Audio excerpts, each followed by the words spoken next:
Unmuted. See if it works. I live in suburbia, so I don't even know the names of my next door neighbors. Well, the house next door was idea because the guy on one side, because the guy lived there for 13 years, but he moved and now the house is vacant. How long's it been vacant?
Started.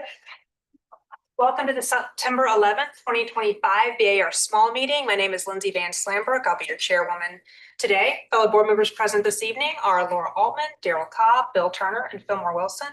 City staff present are Frankie Pinto, BARS administrator, and Travis Scally, senior preservation planner. The order of tonight's meeting will be as follows. For each application, we'll hear an introduction overview of the project by city staff for the benefit of the board and the public. This will be followed by the applicant's presentation. If you are an applicant, please approach the podium, state your name first and last for the record, and you'll have a 10-minute period of time to present your project. Anyone speaking on behalf of the applicant, so owners, designers, consultants, architects, should speak during the applicant presentation period versus during public comment. The applicant's presentation will be followed by public comment. Any written public comment that was timely submitted on the city's website has been provided to the board for review in advance of the meeting. If you are speaking as a member of the public, please approach the podium and state your name first and last for the record and your address if you're a neighbor nearby. Public comment will be followed by city staff comments and recommendations. Once we've heard from city staff and the public, the applicant will have a 5-minute period of time to clarify or respond to anything raised during the public comment or in the city staff comments and recommendations. After the applicant response period, public comment and the applicant's presentation will be closed and we'll move into board discussion and a vote on each agenda item.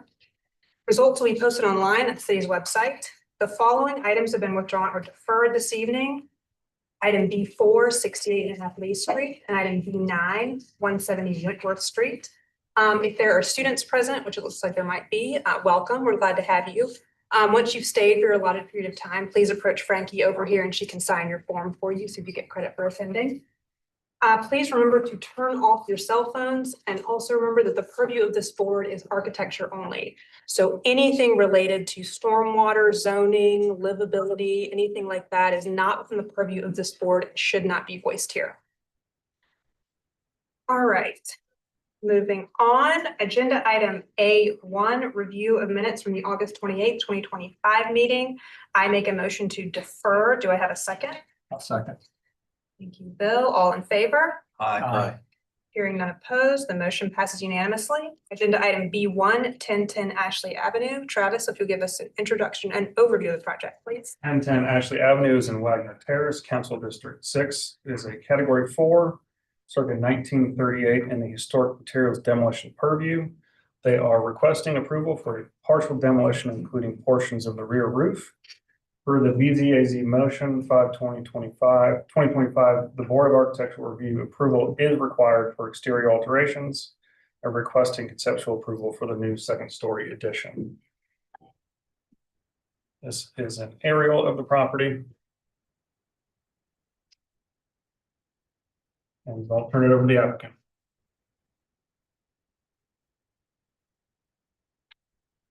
Good evening. I am Abigail Brennan, the architectural designer for 1010 Ashley Avenue. I'm speaking on behalf of the owners who unfortunately couldn't be here this evening. Thank you again for the site visit earlier today. The lot measures 41 by 105 feet, so 4,200 plus square feet, and currently has a 400 square foot garage and a 992 square foot single bungalow that is just 2 bedrooms and 1 bathroom. The property sits mid-block just south of Mount Pleasant Street at the tail end of Wagner Terrace. The Sanborn map shows the area was primarily 1-story single houses at the time, including the adjacent property to the north, 1012 Ashley Avenue. And as you can see below to the left, they had their entire roof removed to accommodate a second-story addition. On the top right, you can see a current bird's eye view, and it's clear that 2-story homes now make up the vast majority. Soon 1010 Ashley Avenue, which you can see on the lower right photo. 1010 Ashley Avenue, which you can see on the lower left, will be sandwiched between 2-story homes, as their neighbor directly to the south at 1006 Ashley Avenue recently received BAR approval to remove more than half of their roof for a 2-story addition. In the walkthrough today, you could see that our setback for our new addition is further back than theirs. So there is that, kind of wiggle room there. But this just reflects the neighborhood's ongoing evolution. Today's home require more space to meet modern needs, such as more than one bathroom, laundry, home office, HVAC systems.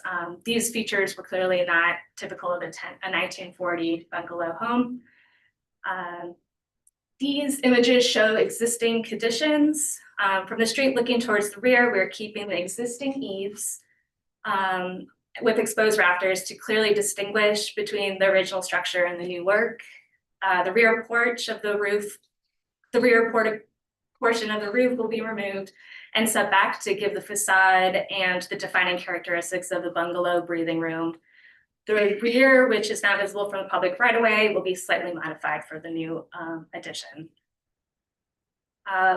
We've included some precedents. A particularly relevant example is 130 Darlington Avenue, just one street over. As you can see in the Sanborn maps, they're very similar, and they received approval to remove half of their house's roof for that new addition, and they went beyond the footprint as well, so there is no delineation between the two. And in our case, we will be keeping the eaves, and we are only requiring 300 square feet smaller. Other neighborhood precedents where the roof removal exceeded 50%. And then again, another example, 10 Piedmont Street. This Google Map image shows a 2007 street view. And it just shows that this concept of adding a second story addition onto the existing roof is nothing new for the neighborhood, but can successfully be integrated into Wagner Terrace's unique fabric.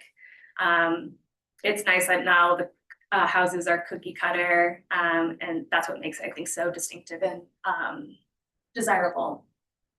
Our bungalow sits 3 feet from the north property line. We received approval to allow for the second story addition along that vertical line, but contingent on mural approval of the proposed design.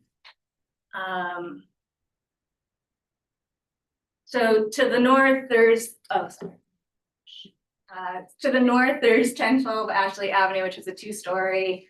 Then they also have a 2-story ADU, and then 1006 Ashley Avenue again is going to be a 2-story. So it's just we're being towered over by the neighbors, and within the context, our bungalow reinforces that a sensitive second-story addition just is consistent with the evolving scale of the block and neighborhood. This sheet shows the demo plan on the left. Our interior demo is limited just to where the area of the stairwell will be. And it has already been modified for the existing laundry and closet space. Our proposed plan proposes, oh, sorry, excuse me. So that's the demo. I think it's 2 presentations in one. So should I just zoom through?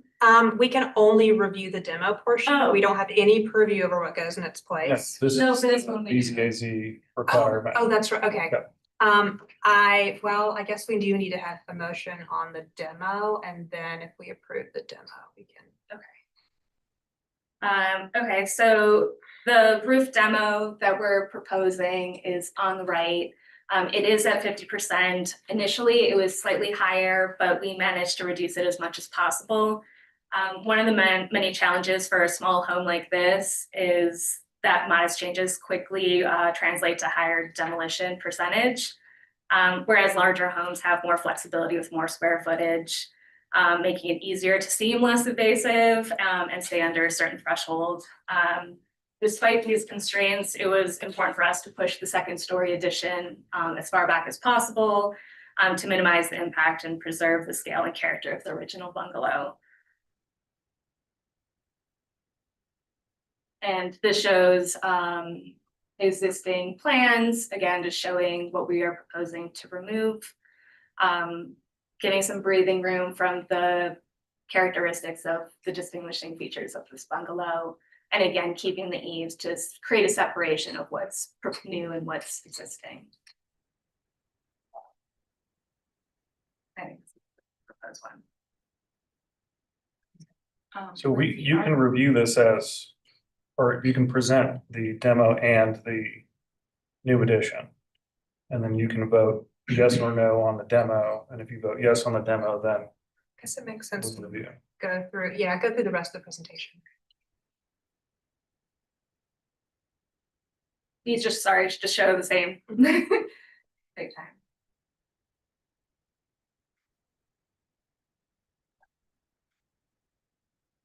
Okay, so here you can see what we're proposing on the top. And we are just doing a 71 square foot bump out in the rear. Won't be seen from the public right away. We are relieving it from the corners to not create the same form as what's existing. So again, showing what's new.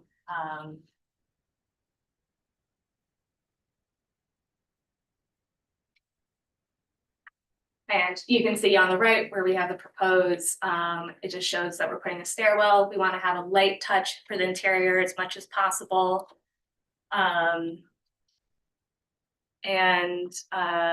We are relocating the back door to the laundry mudroom area just beyond, so 5 feet back. And then to the left, you can see what we're looking to remove from the existing roof. And on the right, what we're proposing for the second floor. So it is just a primary suite and an office because my client does work from home when she's not in the lab, and just stairwell and then some outdoor space as well. And our new roof will be following the similar roof slopes of the existing conditions. And you'll see.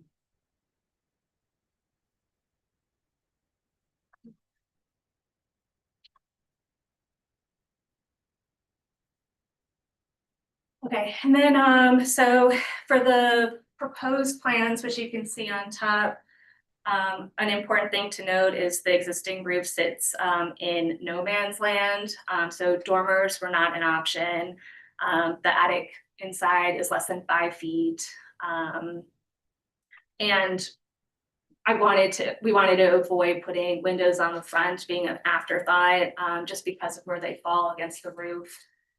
So we put the egress windows on the south side and gave those windows to the attic space, which is for much needed storage, HVAC, and that clear story dormer, kind of like a monitor, provides light into the bedroom and bathroom below. Since they are situated less than 3 feet from the property line, we weren't able to put windows on that wall. So it's just coming up with an alternative solution to get natural light into that space. And going with the traditional gable roof, we're keeping the elevations as low as possible on the sides. And the windows are mimicking what's existing as well.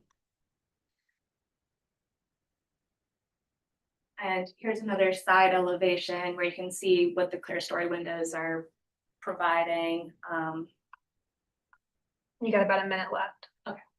And then here you just see the attic, which again is very similar to the existing attic, low roof, but the clear story dormer does provide extra headspace where it does occur. It is set back also as well from the new exterior wall. And it also shows what we're doing with the light well. And it just shows perspectives from the right of way. At the end of the day, this project represents a modest transition from 992 square feet, single bungalow to 1688 two-story. It's a careful balance that respects the original home while thoughtfully adapting to meet the owner's needs. Thank you for your time. Are there any questions for the applicant? And I have a quick question for staff, just a confirmation. So because of this ordinance that requires our review of what goes in its place, if we approve the demo to allow the extension of the non-conforming use up, that means that the applicant will be bound by what we approve. Okay, got it. Any questions for the applicant? I do. The precedents that you showed, the board hasn't had purview up in that area for all that long on demolition. Are you saying that all those precedents are post ordinance?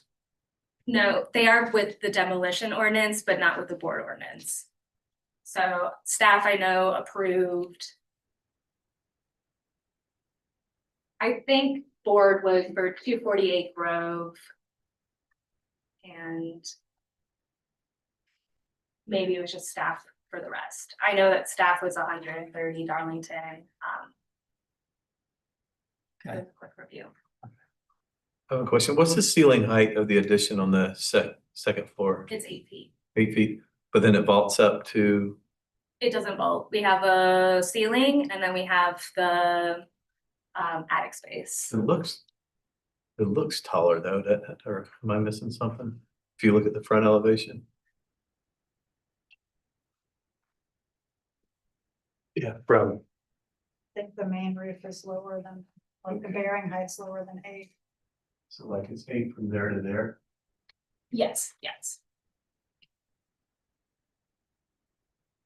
And the first floor is 8'4", so we were trying to create a hierarchy of the first floor and that. Well, man. Any other questions? Thank you, Ms. Brennan. Do we have anyone speaking from the public?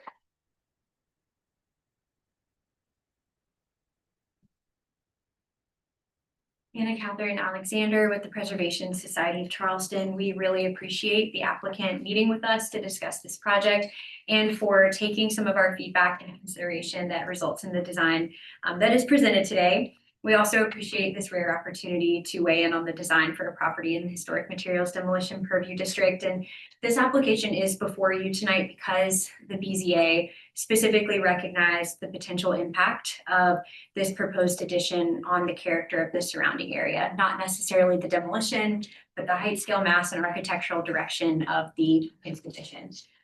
And while we agree with the applicant that there are numerous examples of large-scale additions to one-story buildings in this neighborhood, as Mr. Turner pointed out, many of these were constructed prior to the board having the level of purview that it does today over partial demolition. And a lot of these additions involved a level of demolition that we see the board consistently seek to prevent today. This vernacular house type is significant to the character of the neighborhood, and we ask the board to defend that. With regard to the design, we would ask that the height, scale, and mass of the proposed Camelback addition be reduced for greater sensitivity to the structure. We suggest eliminating the clerestory to help simplify the architectural direction and reduce the overall height, and setting the addition back further from the front of the house to reduce the mass perceived from the street. We also encourage studying the proportions and floor-to-floor heights of the addition to mitigate its top heaviness. We appreciate the applicant taking this feedback into consideration and ask the board to defer this proposal for further study. Thank you. Is there anyone else speaking?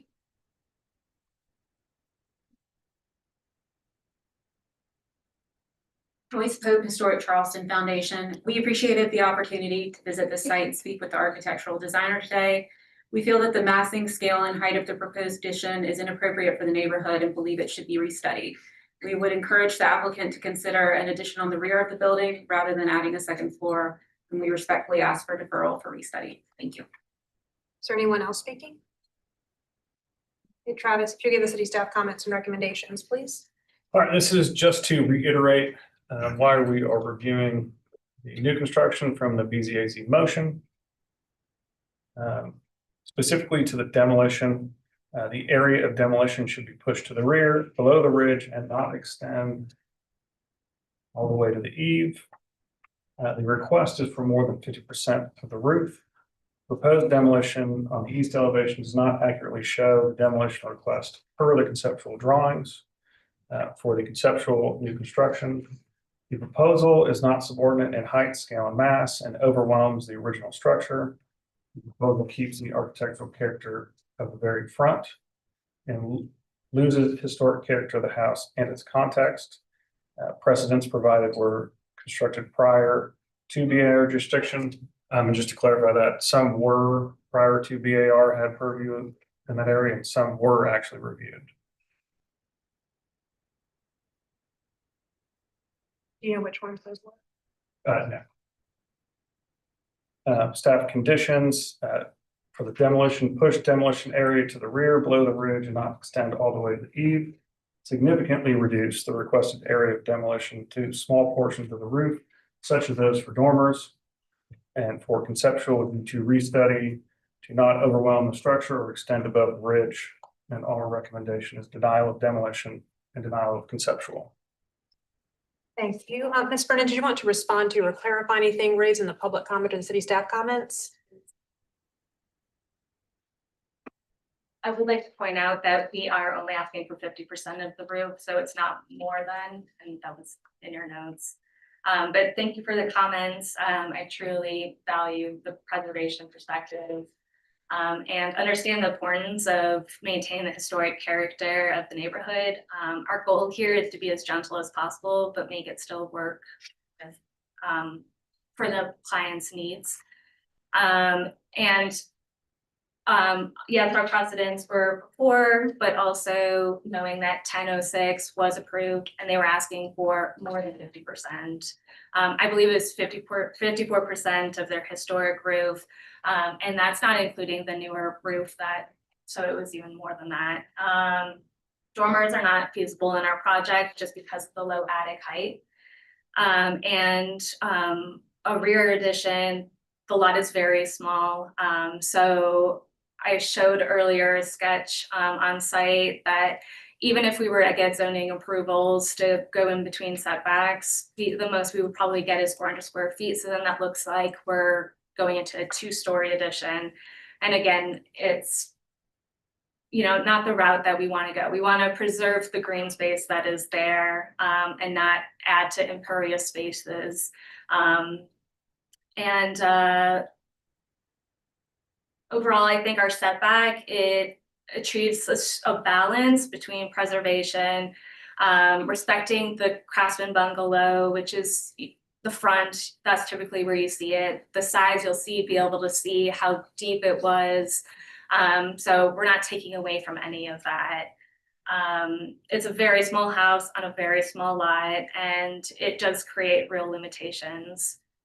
But when you think about a single story being sandwiched by two stories, and just looking at the context of the neighborhood, it's just one of those things that I understand saving certain homes, but when you look at the context of the neighborhood, that's what you really have to consider. It just creating a livable space that works and evolves with the character of the neighborhood. Thank you. All right, public comment in the applicant's presentation is now closed. We'll move into board discussion and a vote. The house next door. Yeah. The board did approve that, but we felt like it was an extenuating circumstance in that, take in mind, we're only looking at the demolition. So the ridge of that property house runs parallel to the street. And we felt like, since we could only look at demolition, generally we like to see the demolition held to the rear of the building. So we felt like the demolition itself, other than a small portion on the front of the house, was largely either out of our purview or not visible. That was my recollection. And I thought it was also the pitch of that roof was so low Yeah, that we exactly. felt like we weren't creating precedent by approving a little more, because we normally stay around, it's not a hard and fast rule, but around 30% of the roof is what we most recently have approved. Exactly. And with this one, the ridge being running the opposite direction, much more that, if we're just talking the demolition, much more of that roof is visible than the house next door.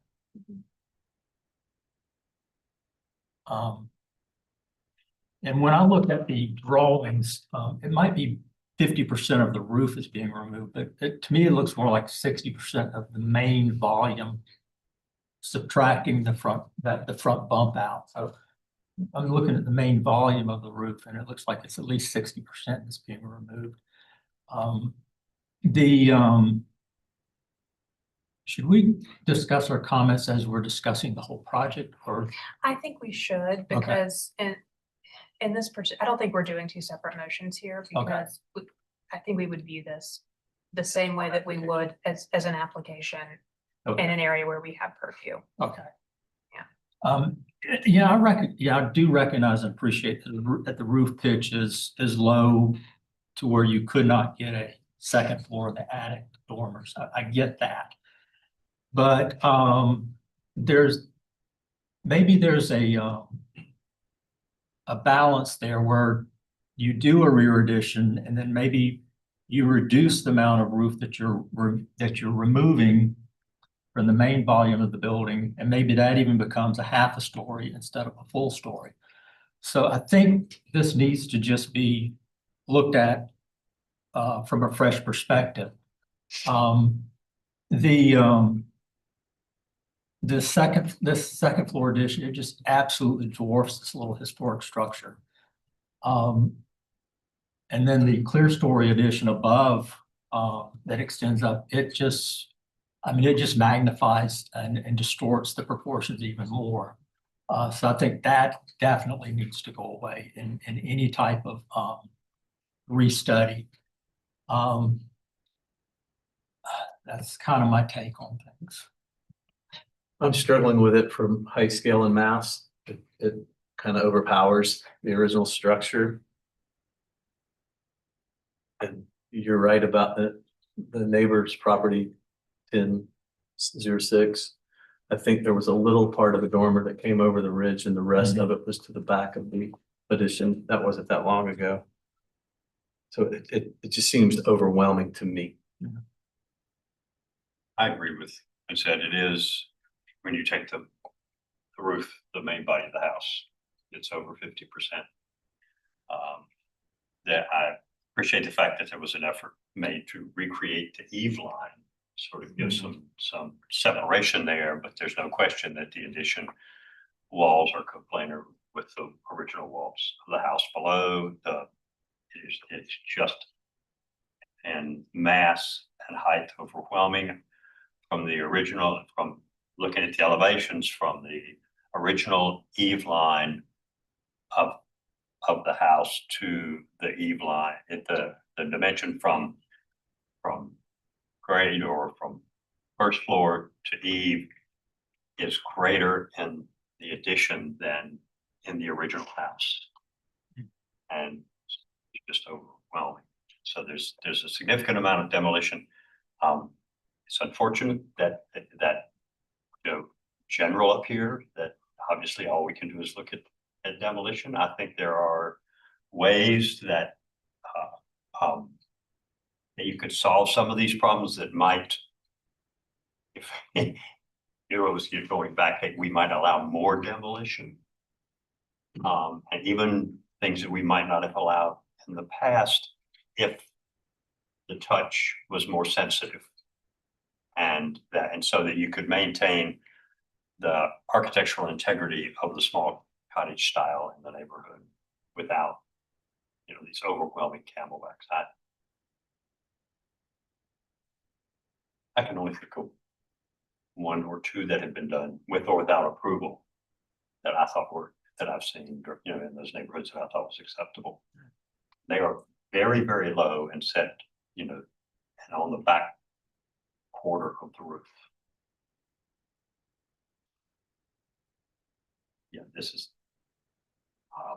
I think this needs to be significantly restudied. I agree. I feel like if the scope requires doubling the square footage almost of this house, then maybe this isn't the right house for that scope of work. There are ways you could do a nice addition on a second floor or partially, like you mentioned, partially second floor, half story, but it needs to be a half story and not a, because that existing roof is the way it bears, it's lower anyway. So I agree with everything that's been said.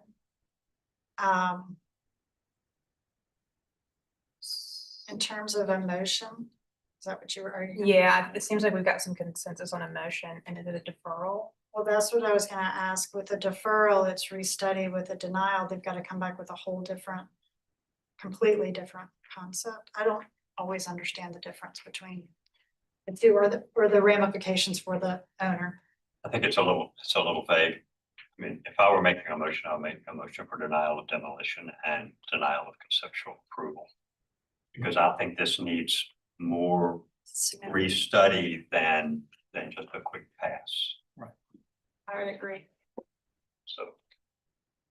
So, Fillmore, did you make a motion? Yes, I will make a motion for denial of demolition. Denial of conceptual approval. Can I interject one thing?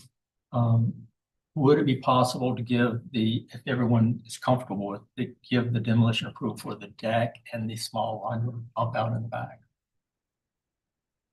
Yeah, I mean, I think that, That might help them out a little bit. Is everyone in agreement? yeah, that is, And this is actually. the deck at the rear, is the deck? Yeah, the deck, what is shown is the deck Is that and the historic? door and the wood awning. Yeah, I don't, I think it's just the door and the wood awning, because if that deck's not historic, I don't think we. no, I doubt I it. doubt it. It's just not in our purview, so the door and approval of demolition of the rear door and all.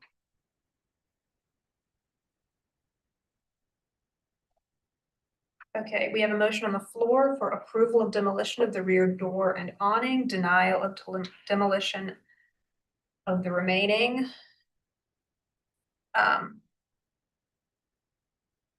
Proposed. And denial of conceptual approval. Do I have a second? I'll second. Bill, put the motion to a vote. Laura, Yay, in favor. Fillmore, Yeah, in fact, Bill, Yay in favor.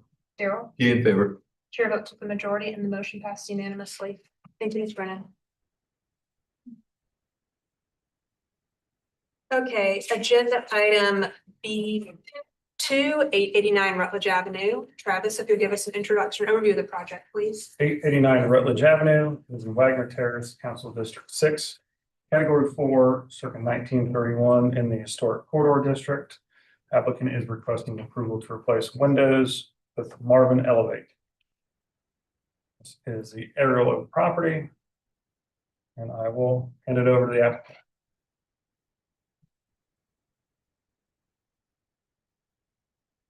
Hi, my name is Octavia McLeod, and I have owned 889 for approximately 25 years. And love the character and the charm of the neighborhood. Been there for a really long time. As you know, upkeep on any old house is expensive and time consuming.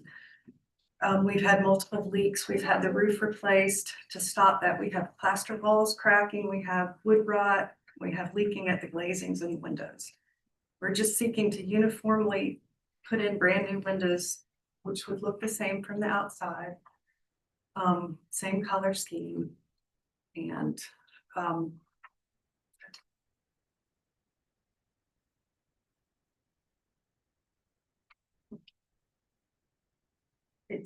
that's the bungalow part. And in the back on the bottom picture, you can see the brick change. There was an addition. We don't know when that was done.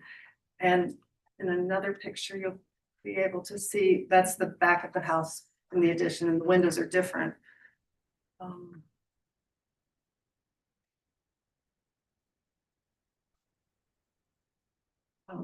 This window is on the front of the house. When I bought the house, the realtor told me that she thought that used to be the front door based on how the brick works, and I'm not sure she's correct, but the sidewalk does go straight into that, and then the porch is over to the right. There's one kind of double window, if you will. And then this is on the addition. And that's the inside. We are trying to save the house. I love it dearly. But structurally, the water damage that's occurred due to the roof and the windows has been a drain on finances and time. So we're looking to replace the double hung, single pane wood windows with Marvin Elevate windows. Again, double hung, 3/1 pattern, 2 pane. They're interior, they're all wood, exterior, they're composite Ultrex fiberglass mix.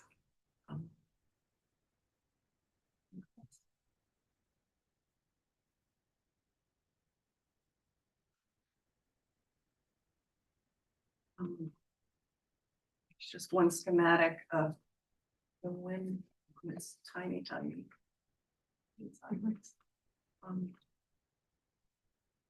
But anyway, that's it. Are there any questions for the applicant? Have you looked into having someone repair the windows? Because I mean, it is possible. You can even, is it just because of the condition of them, or is it energy efficiency, or? Energy efficiency has always been a consideration because it is a 1,300 square foot house and the costs are high to heat and air condition. Also, humidity has been an issue within the house. Originally, our thought was to repair the windows. Finding a true craftsman who is willing to do what's required is a bit difficult in this market right now. Even personally finding a window salesman that would look at the house has been a challenge. The Marvin Elevate come highly recommended. So that's where we went with that. Any other questions? Thank you, Ms. McLeod. Do we have anyone speaking from the public?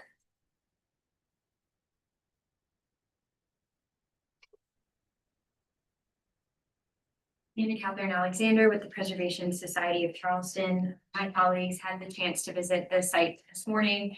And I just want to say thank you to the homeowner for your time and for your words this evening. We certainly are empathetic to all of the work that goes into stewarding a historic property like this. And we are really hopeful that there are options to retain the 3/1 windows that are in existence on this property. We were glad to see on site this morning that the 3/1 windows, which are character defining features of this property, appear to be in repairable condition.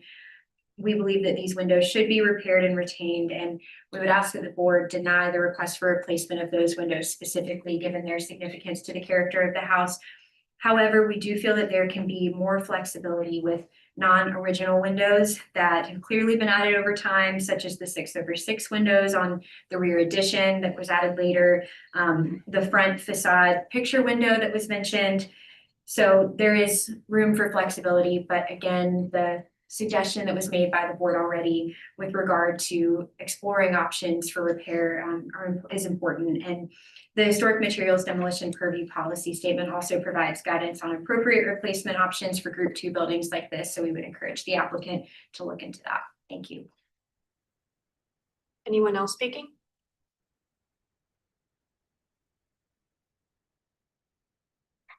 Joyce Pope, Historic Charleston Foundation. Historic tree divided light windows are a primary character defining feature of this house. The Secretary of Interior standards call for repair of historic features, and if these features cannot be repaired, they should be replaced in kind. Historic Charleston Foundation recommends that the applicant repair the windows rather than replace them, and we are happy to serve as a resource if we can help connect the applicant to someone who can repair them. If replacement is necessary, the windows should be wood with true divided lights to match the historic windows. Is there anyone else speaking? Okay, Travis, if you give us city staff comments and recommendations, please. All right, so staff's observation, the Marvin Elevate are not one of the windows that are considered to be a repair in kind per our North of Line policy and the associated FAQ sheets. Because of this, staff cannot approve these windows. Thank you, Travis. Ms. McLeod, did you want to respond to or clarify anything raised in the public comment or the staff comments? Public comment and the applicant's presentation is now closed. We'll move into board discussion and a vote. And I certainly don't have an issue with thinking about replacement of the windows that are not original to the house, which on The the 6/6. 6/6 on the addition, the big fixed window in the front is clearly later. Yeah. So I think I agree with the comments that have been made, that there's certainly room for appropriate replacement there. I think that without a window survey to identify which of the windows are beyond repair and which of them are repairable, it's difficult to grant wholesale approval for replacement for me. I think that looking at the windows this morning, a lot of them are repairable, and some of them, there may be a few that need to be replaced, and if they're replaced, they really should be replaced in kind. So, and there are some resources out there, some good quality resources out there for doing that work. Travis, so if this window were on the list, is that something you guys could have signed off at a staff level, or? The application didn't provide, like, the window schedule showing the deterioration or lack thereof. So, So generally wholesale replacement is not approved. so first of all, you look at the condition of the windows, whether or not they need to be replaced, and then if they need to be replaced, they need to come from the list. From the policy, correct? And that could all be done at staff level? Okay, if you had a window study and the replacements were acceptable, they were on the list, okay. Now, what if, I mean, windows evolve, they're constantly changing. And I'll defer to one of you guys, say more familiar with what's current, but is this a window that's comparable than what's on the list, or? I'm not sure what's on the list for the old city district. This is also not the district, I think, fiberglass. This is the historic corridor. Oh, So it's this- that weird area in the Okay, demo it's historic corridor. where we have purview over architecture. Yeah. Not just demo. The last meeting, we had something similar come up in a different location where they were trying to replace the windows for energy efficiency, and they were leaking too. And they presented a simulated divided light window. I forget, it was Colby or something like that. And the thought then was to repair and replace, you didn't allow wholesale replacement of windows. So And those weren't on the list. They were, they weren't on the list. that's right. But again, it was a simulated divided light, and that the board had a lot of heartburn over that Mhm. because it's with the bar in the middle and the grid on each side. Yeah, and I mean, I think that the Elite is similar to a Anderson 400 series. It's good. It's a clad window. It's a fiberglass clad. I mean, it's either aluminum, vinyl, fiberglass, or some other composite of that, and a wood core, and it's going to be an STL. It's a good window. We just Yeah, I don't think it's a allow good it window. on these buildings is. Right. It's It's what really it seems right. like. It's a very good window. Yeah, I think it's a good window. For me, it comes down to, when I went on site today, I'm sorry, I missed the site visit with y'all. The windows, from what I could tell and from the pictures, look like they're in pretty good repairable shape. Yes, maybe a sash here or there might need to be replaced. I'd have a hard time pulling all those windows out and replacing them. So.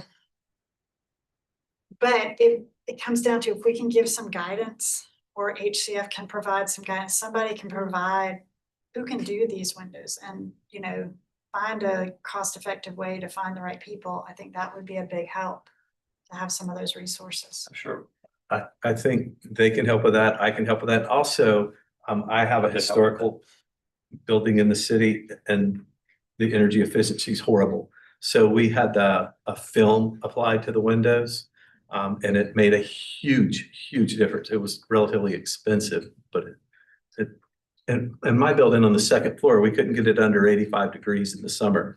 So we put the film on all the windows, spray foam the ceiling, and now we can control the temperature very easily. So that might be an option if you do that route. Yeah. And there are other options too. I mean, particularly, this district, maybe not on the front of the building, but maybe on the sides, you might have a single storm that has a mud bar line, just that the lines or the panes in the storm are set up to align with the windows so they're not too visible. And the truth of the matter is that that will give you almost the same efficiency as a two-pane IG. Not quite, but really close. And so there are other sort of imaginative ways to deal with that issue, particularly outside of the old historic district, I think. So, and there are resources. Yeah, there of course is a resource. There are a lot of resources, I think, that could help you with that. And I want to encourage especially HCF or Preservation Yeah. Society, reach out to them and they absolutely have relationships. Motion. I think we have some. I think we provided guidance, but it sounds like it's a, I'll make a motion. Let's see.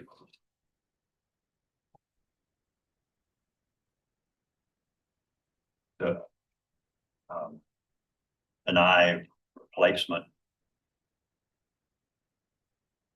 original single pane 3/1 windows.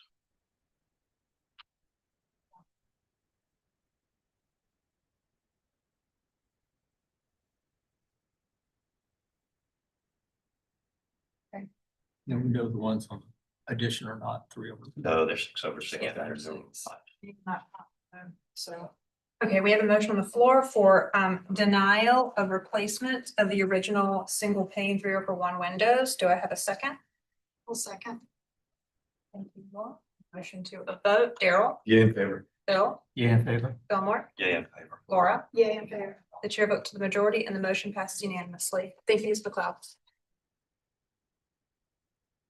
Item 318 Sumter Street. Travis, if you'll give us an introduction overview of the project, please. 318 Sumter Street is in West Side, Council District 6, Category 3, circa 1930 in the historic materials demolition purview. The applicant is requesting approval for a partial demolition to remove the space in between two transom windows on the double front doors. This is an aerial of the property. And I will hand it over to the applicant.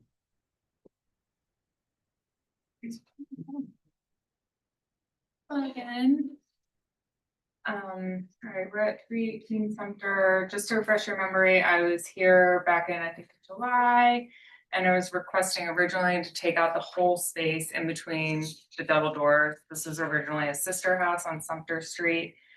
I went back to the drawing board to come up with a less intrusive idea. So originally I wanted to take out this whole space, but the revised request is to take out this space. Now, I need to clarify, I learned something from Travis today on your site visit that this is going to be removing completely through, like to the inside, okay? But I was intending on covering this and I did learn that that's considered demo. So while I don't want to go through here, I would need approval to mess with this board there. So extend that. So I feel that this is, this is originally a sister house, a duplex. I'm turning it into a single family. And I think that this will give me a way to honor that, yes, it was originally two, but is becoming a single family. So, and that's pretty much it. It's pretty straightforward. Are there any questions for the applicant? Thank you. And I will be fixing, we can talk about it today, but I am trying to figure out how to fix those two notches. Thank you. Do we have anyone speaking? All right, Travis, if you give us any staff comments and recommendations, please. All right, two separate front doors with their own transoms are a character defining feature until the history of the house. Our recommendation is denial of demolition. Thank you. Travis, did you want to respond to the staff comments? All right, public comment and the applicant presentation is now closed. We'll move into board discussion and vote.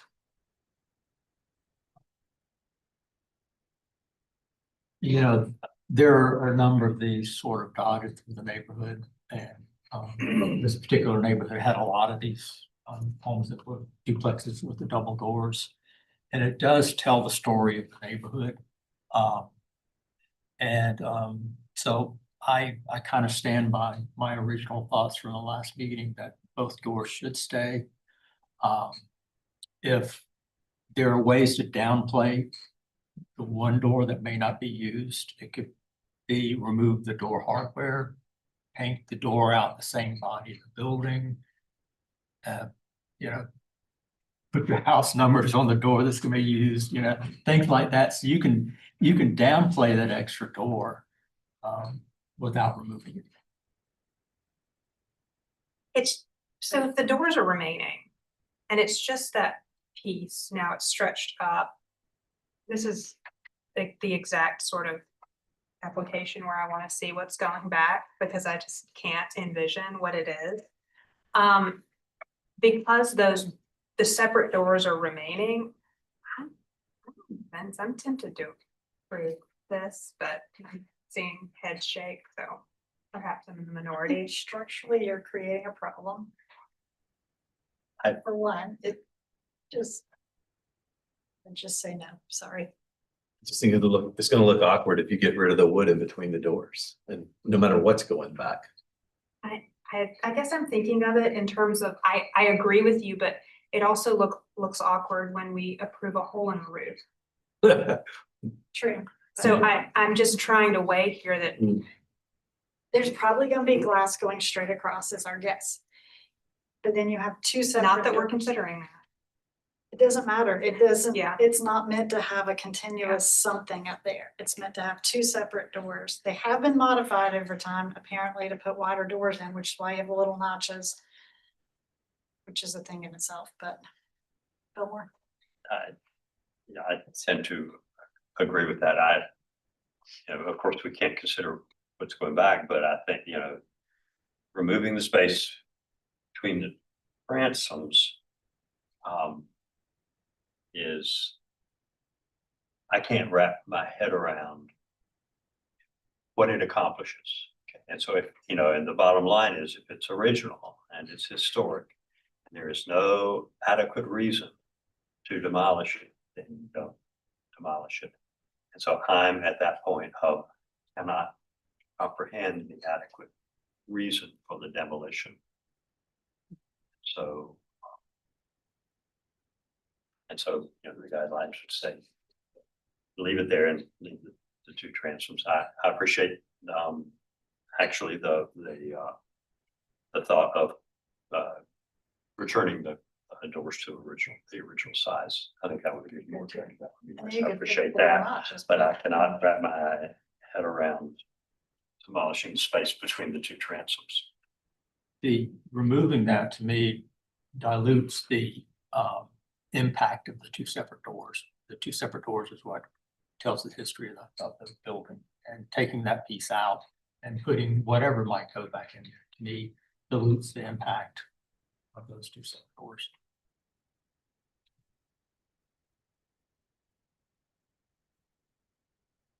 I make a motion for denial of the application. Second it. Okay, we have a motion on the floor for denial of demolition. I have a second. Put the motion to a vote. Fillmore, Yay in favor. Bill, Yay in favor. Laura, Yay in favor. Daryl. Yeah, in favor. Chair votes nay opposed. The motion passes 4-4 and 1 against. Thank you. Thank you. Madam Chair. Yeah, that was it. Agenda item 4, 68.5 Lee Street has been deferred by the applicant. We are on agenda item 5, 13 Trumbo Street. Travis, if you'll give us an introduction overview of the project, please. 13 Trumbo Street is in Charleston Village, Council District 8. It is new construction in the old and historic district. Applicant is requesting approval for a new single-family home. Here is an aerial of the property. And I will pass this on to the applicant.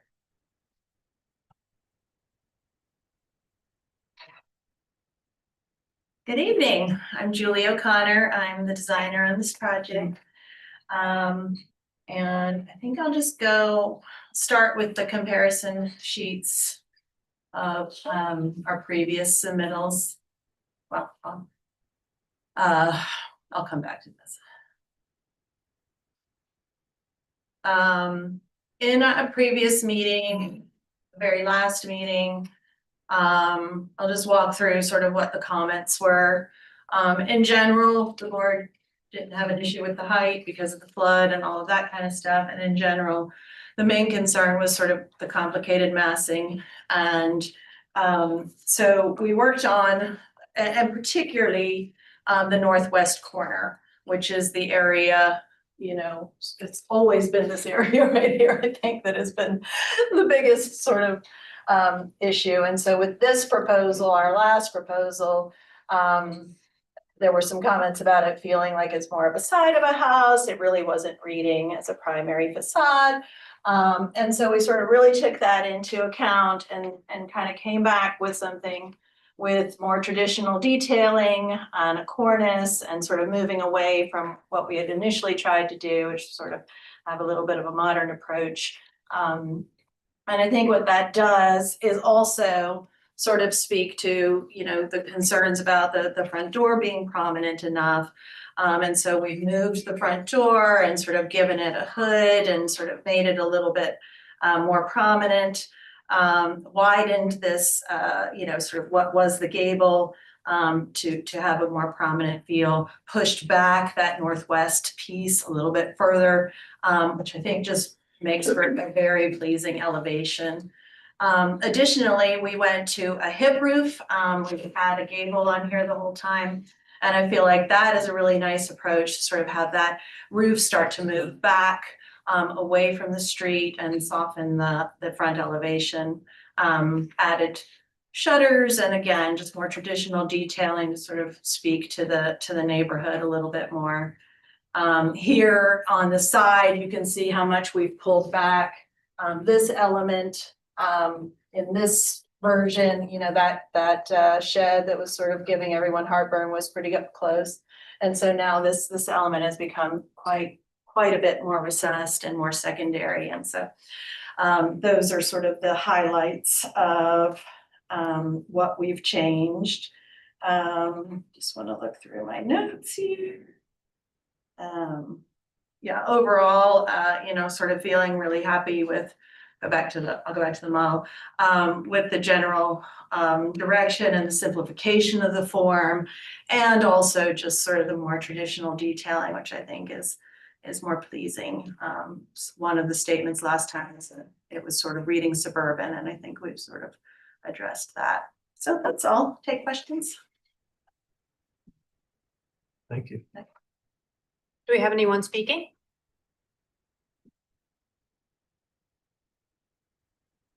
Catherine Alexander with the Preservation Society of Charleston. We just wanted to thank the applicant for taking the time to take our feedback and the board's into consideration throughout this design process.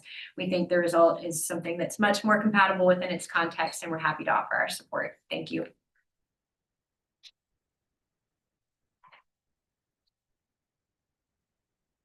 Julie Spoke, Historic Charleston Foundation. HCF believes this project is moving in the right direction, and we thank the applicant for reaching out to us before the meeting.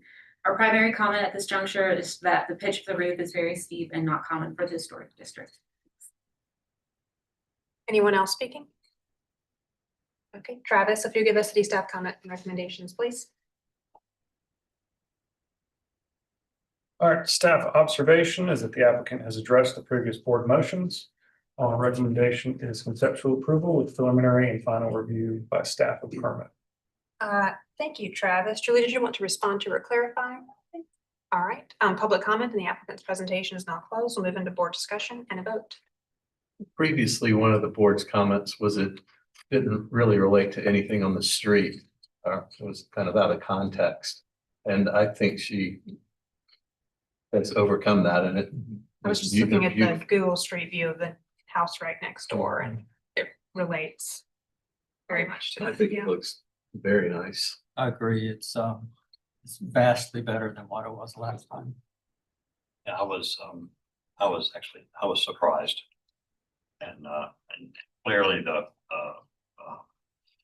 street elevation is significantly improved, the roof form simplified, it's way more attractive, the fenestration is more unified.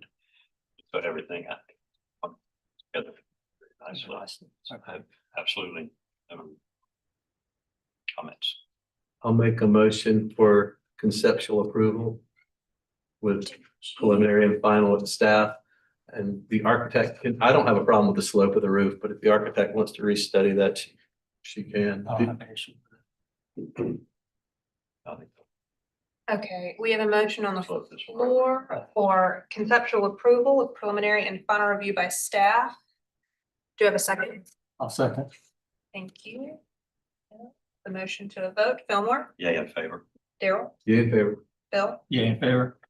chair votes the majority and the motion passed unanimously. Thank you for my anniversary present. I appreciate it. Off to dinner now. Okay, we are on agenda item 6. Right, yeah. 6, 2 Longitude Lane. Travis, if you give us an introduction overview of the project, please. 2 Longitude Lane in Charlestown, Council District 8, new construction in the old Historic District. The applicant is requesting a new single-family dwelling. This is an aerial of the property, and I will hand it over to the applicant.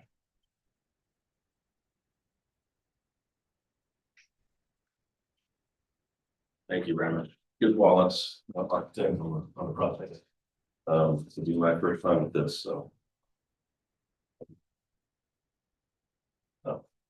I'm going to go to the comparison of elevations page because I think that kind of addresses all of the concerns the board had.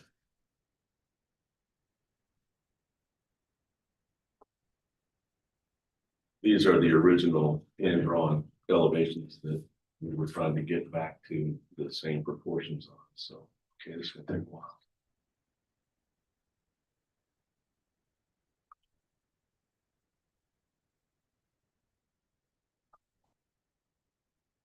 Okay. Oh, is this the one that has, I'm sorry, probably not if you're with me, is this the one that shows the format? Okay. So this is the second submittal on the left.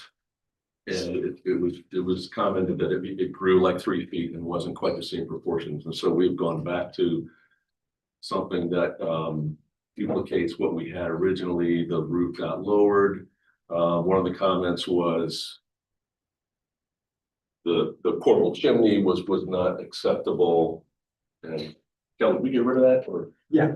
Okay, so we just took it away. It's gone. So another comment was that the dormers should be lowered. They originally came all the way up to the ridge, which is behind this parapet wall. We lowered the dormers. We made them symmetrical on both sides now, which I guess you can see if I need to do this. So this is what we had. This is the proposed. And this is the other side. So you can see that, well, maybe you can't, but this is identical to what's on the other side, a mirror image of it now. So we addressed that.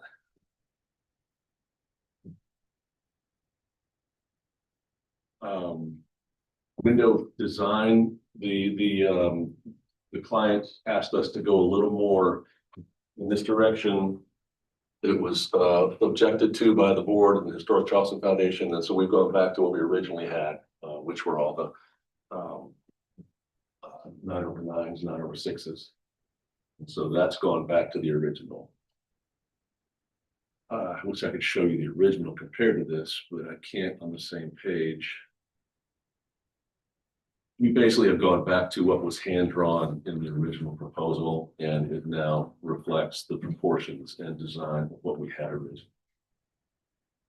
There we go. Okay, so we're basically back to the proportions of this now. We haven't raised the ridge at all from this.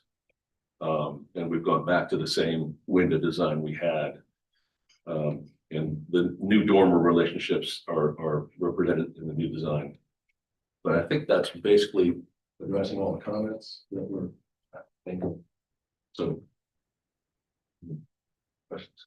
I have a question for staff. So we gave conceptual approval, I think, a few years ago. Yeah. So are we actually, is it very, since you've gone back on a few things, I'm just gone back to the original conceptual approval. Is this really a new conceptual approval or are we just looking at modifications to an existing conceptual approval? I think I can answer that. I think the timeline between original approval and the resubmittal was too much. Okay, So we Got were it. asked to go back and resubmit for conceptual, which we did. And now we're coming back with changes based on comment of the resubmittal of the original.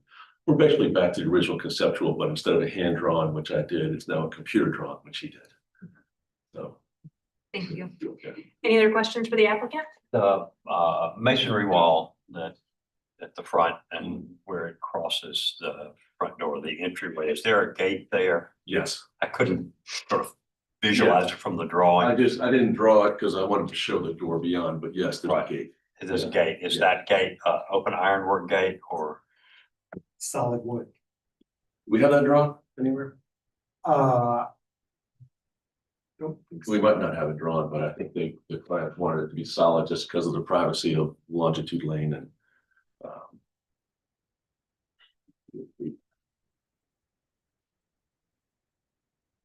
I guess we got it dotted in, but as the driveway gate is solid, I think we were both proposing this to be solid too, just to get a little privacy for the front door.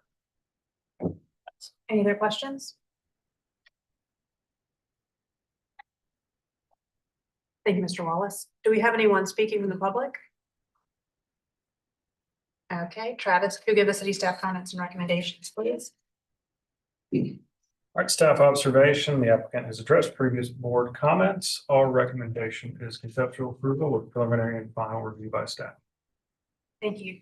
Travis, Mr. Wallace, did you want to clarify or respond to anything? All right, public comment in the applicant's presentation is now closed. We'll move into board discussion and a vote. I think the height scale and mass on all of it is improved. The lowering and decreasing of the roof pitch, one thing. I think the windows read more proportional now that you go into a different light. In fact, they don't seem to be as stretched as they were before. Eliminating the cantilever chimney is a positive change, and some order and symmetry to the dormers, I think, have helped a lot. And I do appreciate the use of the color. Yeah, I've got 3/4 of a page of notes here. And basically, it's just it's that the removal of the chimney clearly is a positive, and it improves the massing on the street front massing. Fenestration is better. The lowering helps elevate the roof pitch helps. The dormers are more perfect. So I think it's come on. The reason I asked the question, but my only little concern is with the solid gate at the door. Like, it's a driveway, okay, it's a solid gate at the door. It starts to create kind of a fortress appearance on the front, and I would recommend maybe restudying a solid gate at the front door. Thought that we had discussed that I don't- last time. Yeah, wanted it to be more open. And I noted that the brick is, I think, is painted in this. Mhm. So I'm curious about how you about painted brick. I don't have an issue with it. I don't have a problem with it. I just was curious if you guys. No. Well, That was no it. more, did you want to make a motion with a board condition? Okay, it's for conceptual, I'll make a motion for conceptual approval. With the board condition to restudy this idea of a solid gate at the pedestrian entry. To avoid a more. Should we say the front door? Appearance, Is the front door entry? yeah, the front door, Okay. yeah, pedestrian, the front door entry.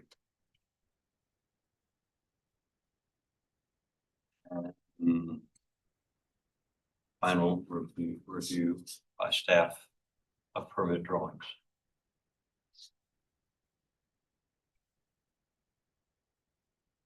Okay, we have a motion on the floor for conceptual approval with a board condition to restudy the idea of a solid gate at the front door entry to avoid a fortress-like appearance with preliminary and final review by staff. Do I have a second? I'll second. Bill, the motion to vote. Daryl? Yay in favor. Fillmore? Yeah, and maybe. Bill? Yeah, in favor. Chair votes to the majority and the motion passes unanimously. Thank you. Thank you very much. Agenda item 711 Lounge Street. Travis, if you'll give us an introduction overview of the project, please. 11 Lounge Street is in Charlestown, Council District 8, new construction in the old Historic District. The applicant is requesting preliminary approval for a new single-family dwelling. Here is an aerial of the property. And I will hand it over to the applicant.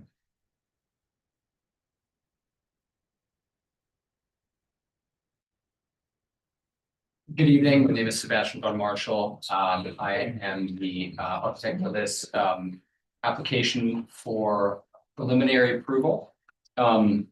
I would like to start by thanking Frankie and BD and the BAR staff and for their time in communicating on this design. The board, many members of the board may remember that I presented a previous design for this property that had been put together by John Murray's office out of New York. Back in 2023, that project received conceptual approval for height, scale, and mass in August, and then a preliminary approval with final detail with staff in September of that year. So that was just about 2 years ago. I was subsequently brought in to revisit the design and to address some of the lingering concerns that the board had about the previous version, and to really kind of take a fresh look. So what I'd like to do today is really focus on the significant exterior features that we reconsidered when we went through this. So a lot of these drawings, again, I will not take credit to John's work. We included previous design slides from that, and you'll see them in you'll notice they're labeled previous preliminary approval from 9/14/2023. So those are the work of John Murray, just to show what had previously been there. So you'll notice I'll start with the site plan. For starters, we reduced the building footprint by 10%. So that took us down well below, I think we're over 10% below the allowable lot coverage. We meet all the zoning requirements. We met the previous zoning requirements, but the new design basically allows us the building to sit a little more comfortably on the site. It provides a little more setback on the sides and the back. It meant basically a total square footage reduction of almost 35% of the scale. So the whole idea was I think the previous design had been quite large. Our design scaled down to try to nestle the building really into that cycle. We also, as a result, because the footprint got smaller, the height got a little lower. I think we dropped it a little less than a foot. But because the footprint got smaller, the portion became more tall and slender, which was something that we really liked as well. I'm going to skip through the floor plans. Although I will quickly dwell on this one. Previously the house had a significant excavated ground floor, and the revised version, much of it is unexcavated, which means this head height, because of the floor elevation, which is right at flood +2, it makes it unoccupiable space. So it's basically storage space that really can't be housed. It's not in a party rooms down, there's nothing like that. There's no more garage that drops below grade. I'm going to flip through a lot of that to really get to the exteriors, which I'd like to focus on. And then the garage, there was an existing historic garage structure on the property that was being considered to be turned into an accessory structure. That previous, we also made some significant changes to that. You can see the previous version. We'll get to the proposed version here in a second. But looking at the front of the house, a couple of things. We mentioned the proportions, which got a little taller and narrower. We completely restudied the fenestration. So the window package had been a steel casement package, and the new design looks. We adjusted the proportions. They're now double hung windows, which we think are more appropriate for building on the site, and just in keeping with the vernacular. The materials. This is a brick veneer on wood building. So again, it had previous design was a stucco on block. I think the board had made comments that it was a very high style and very sophisticated, and we thought that the brick building was more in keeping with other buildings that we found in that area.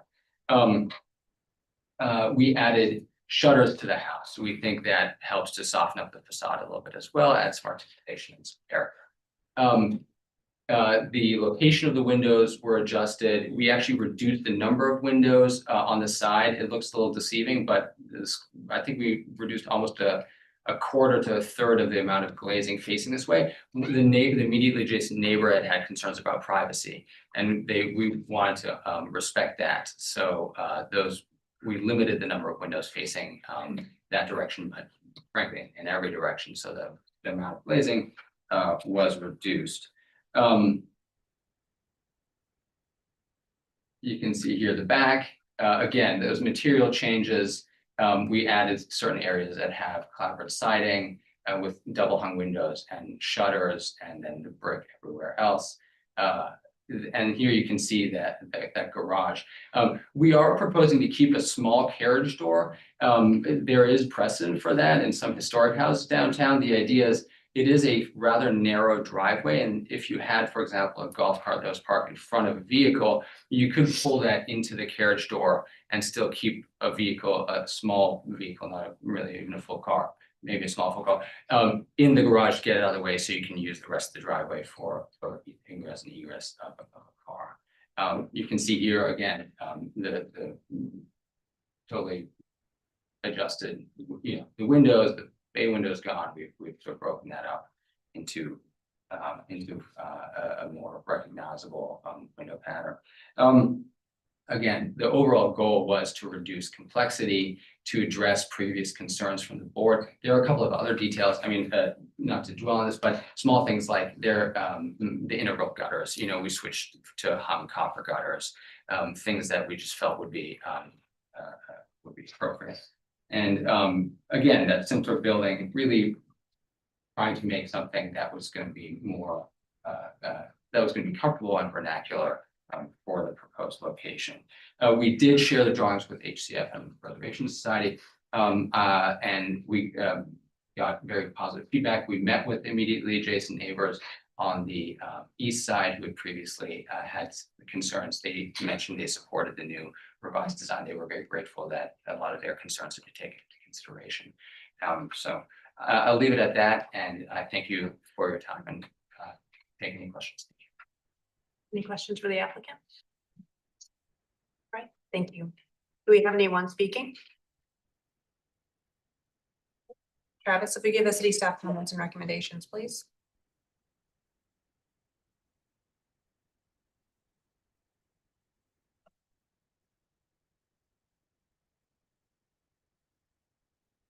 All right, staff observations. The applicant has addressed board comments from the previous submittal. Staff appreciates the restudy by the current applicant. The design from the previous approval has been revised to be more in line with BAR guidelines for new construction. Staff's recommendation is preliminary approval with final review by staff. Thank you, Travis. Mr. Von Marshall, did you want to respond to or clarify anything? No, thank you. All right, public comment in the applicant's presentation is now closed. We'll move into board discussion and vote. I think it's a well-proportioned, well-detailed, well-designed, well-presented house. I agree. I have nothing to add. So I'll make a motion. This is Preliminary approval. for preliminary approval with final by staff. We have a motion on the floor for preliminary approval with final review by staff. Do I have a second to Daryl's motion? I'll second. Thank you, Bill. Put the motion to a vote. Fillmore, Yay in favor. Daryl, Yay in favor. Bill, Yay in favor. chair vote to the majority, and the motion passes unanimously. Thank you. Thank you very much. Agenda item 8, 32 Glenwood Street. Travis, if you'll give us an introduction overview of the project, please. 32 Glenwood. It is in Charlestown, Council District 8. New construction in the old historic district. Applicant is requesting approval for modifications to a previously approved lawn. Here is an aerial of the property, and I will hand it over to the applicant. Thank you, Thomas. I'm William Martin here, representing the team of designers working on this project and our clients, the Van Wykes. And if it's okay, I'd like to start with a brief acknowledgement that over the past 8 years, I have fully accepted that Erin in my office is better than I am at this. I'm trying to give her a break. She's here. Every second show her birthday. All right, so this project has been literally years in the making, and I think I know some of you have seen the whole process. And it started out with a lot of drama and controversy, but thank God at this point, I think, everybody is working together. There's a terrific builder who's reached out to all the neighbors, and all of them have, anybody who can possibly see what we're gonna talk about tonight has submitted a letter saying that they are supportive of what we're asking. So that is a great place to start. We were approached late last year to consult on this project.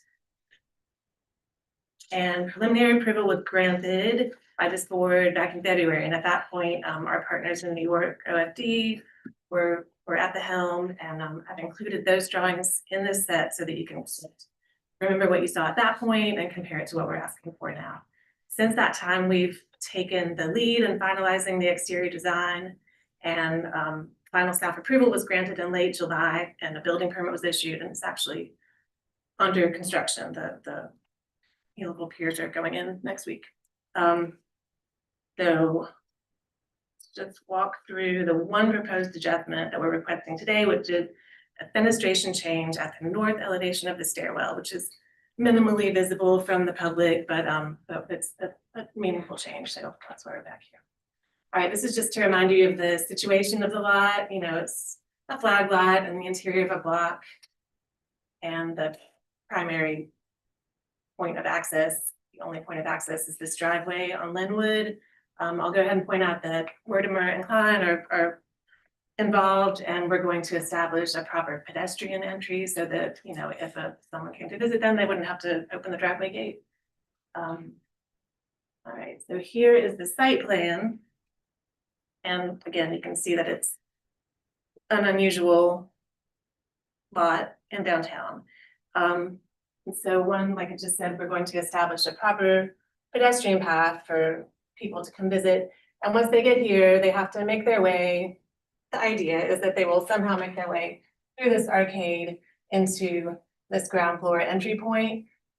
And because that's an unusual circulation pattern, and because the height at that point is really limited, our clients came to us and asked us sincerely if they could do something to sort of highlight that entry point and make the most of the stairwell that is right there at the entry.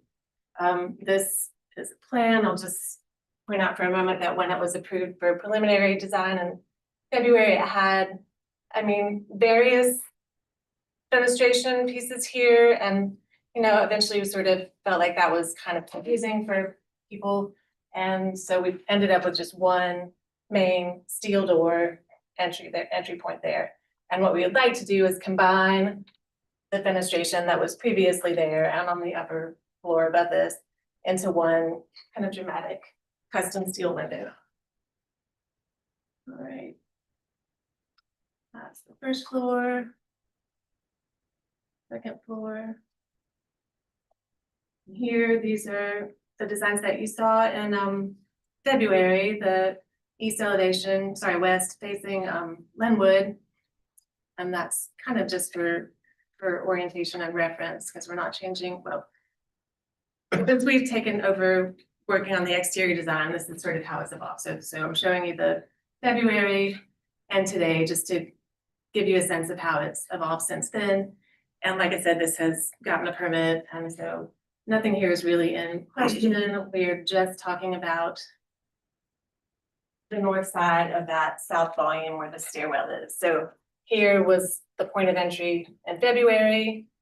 This stuff was, a little bit confusing, so it's been distilled to just an entry door, and some sort of recess will happen here. That's still kind of in discussion, but this is where the clients would really like to just make a statement and have sort of a beacon, welcoming entry point for their house, for when people get into the lot, they will just be drawn to that part of the house.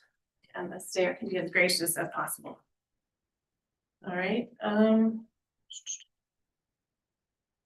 we are comfortable advocating for this discreetly located injection of a contemporary element, especially knowing that all the neighbors who could possibly see it have been looped in and expressed their support.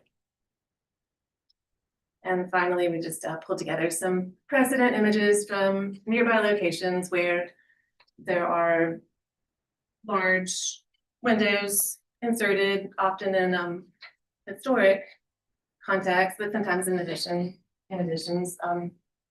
And we feel like it's really compatible if it's a good quality steel window with thoughtful proportions. So yeah, we're comfortable asking for this, and I will just answer any questions if you have any.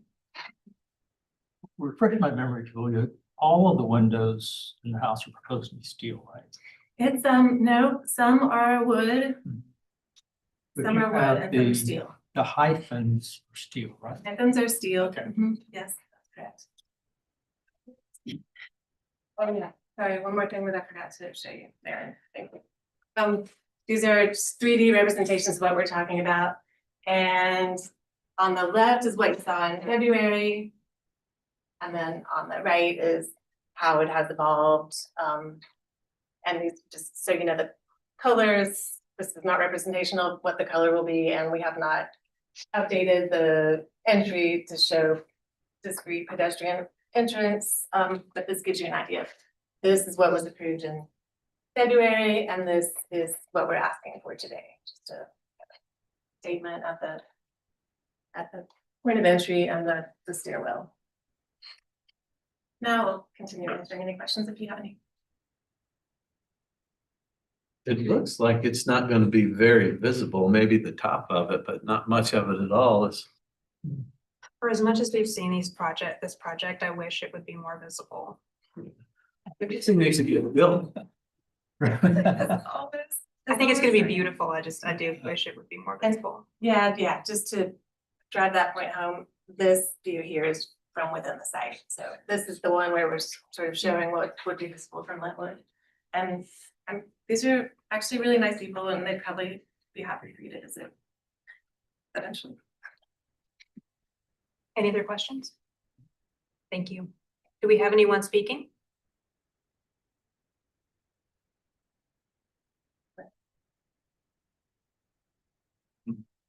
Voice Code Historic Charleston Foundation. We've reviewed the request to modify the previous design and add more windows to the stairway area. We believe the windows along the stairway were more appropriate in the previous design and would advocate that the applicant return to that design. Is there anyone else speaking? Travis, do you have city staff comments and recommendations? Staff's observation, the glass tower feels commercial. Our condition for approval. Windows on the stair tower should be restudied to be more in line with the previous approval. Our recommendation is final approval with forward staff conditions and final review by staff. Did you want to respond to or clarify anything raised in the public comment? or the staff comments? Yes. First of all, apologies, I really thought that we had the space with Charleston, but we did not. And I guess I would just say that we disagree that it is commercial. You know, it's not a storefront glass system. It's a really high quality custom steel unit, and I think has some decent precedence nearby. All right, public comment in the applicant's presentation is not closed. We'll move into board discussion and vote. I think it's well done, and to me, this plays off of the transparent hyphens of the building, which is just a larger version of those transparent steel frame hyphens. There are precedents around town. And we're not inserting this into an historic building. And this building, although it is largely traditional, it's also got some contemporary elements to it as well. So I'm fine with it. I'm fine. It's almost like a modern detail on a somewhat traditional building, but I'm fine with it as well. I think it would be really cool to walk down that driveway and see that. Yeah. I wasn't here in February. I think it was back in the end. But you know, so when I looked at the drawings, I had a little question about the sort of frameless glass and the hyphen. I think it sort of adds an element of confusion to what is otherwise sort of a unified illustration plan, but it doesn't mean that I think it's bad. When looked at the drawings, it just stood out to me as noticeable, and so I had a little question about it. I think the windows from the previous one are more consistent, more unified. I kind of agree with Daryl's comment that it'd be really cool to walk and see that there. So I just, I guess I need to, yeah, I feel a little bad voting on this because I wasn't here in February. So you've got 4 board members, I might abstain. Do we have a motion? I'll make a motion for approval as submitted.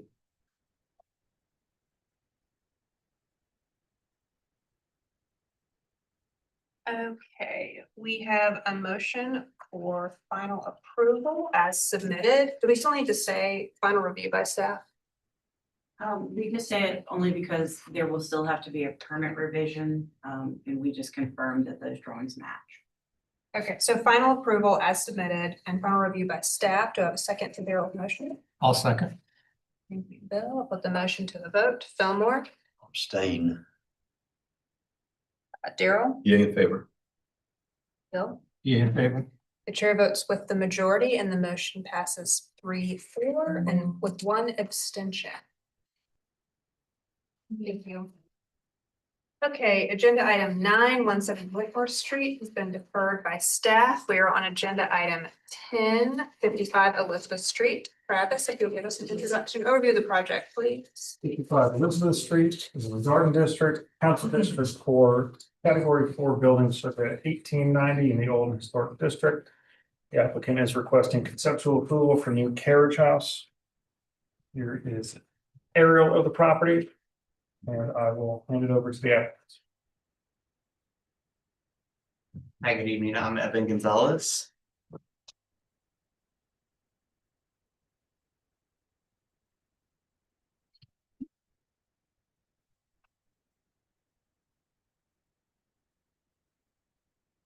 So I think from our last referral, we went back to the drawing boards a little bit with that bathroom block, just to make it a bit more cohesive with what was going on with the gable structure, kind of restudying materiality.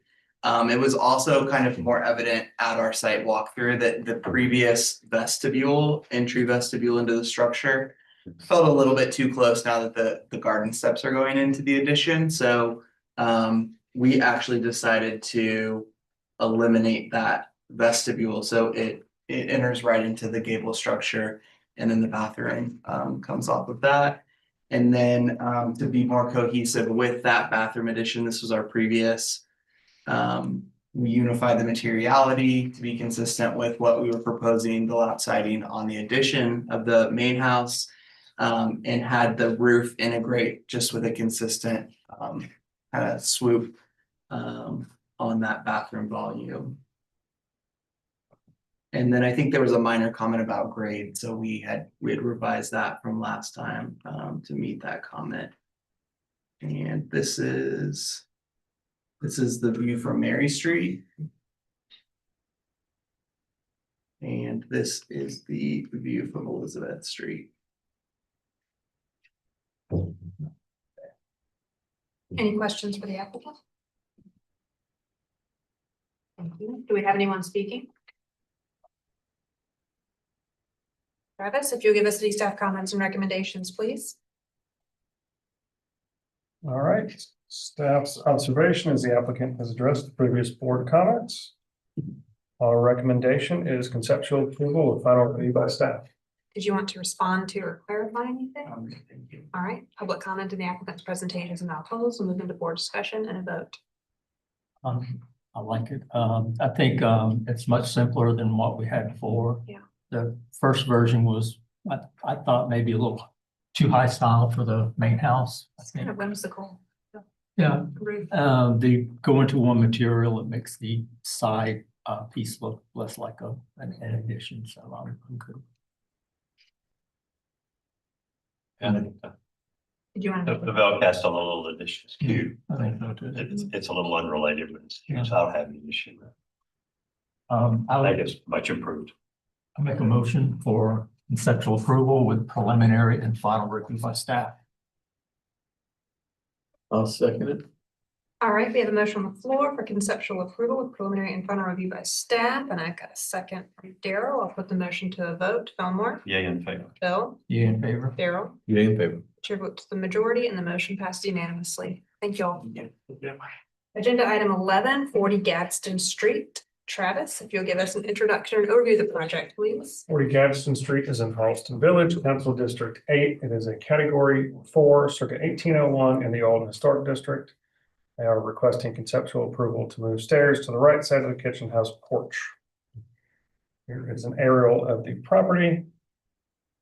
And I will hand this over to the applicant. Hi, I'm Peter Horan. I'm the son of the owner of the property.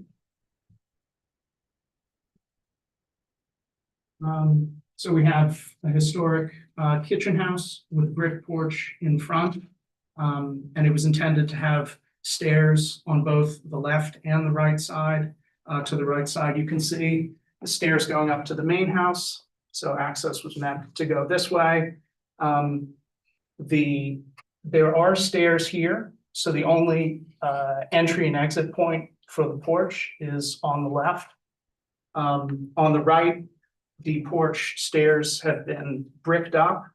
And we have this knee-high flower bed that is in the front of the porch and wraps around the right. And the effect is it walls off the porch from the courtyard. So the request would be to put stairs back into the right side of the porch and remove the knee-high flower bed that wraps around the right side and just have it present in the front of the porch. Okay, so this is a 1937 photo of the same angle of the kitchen house. And as you can see through the gate, there are steps on the right side of the porch, basically matching what's there on the left side today.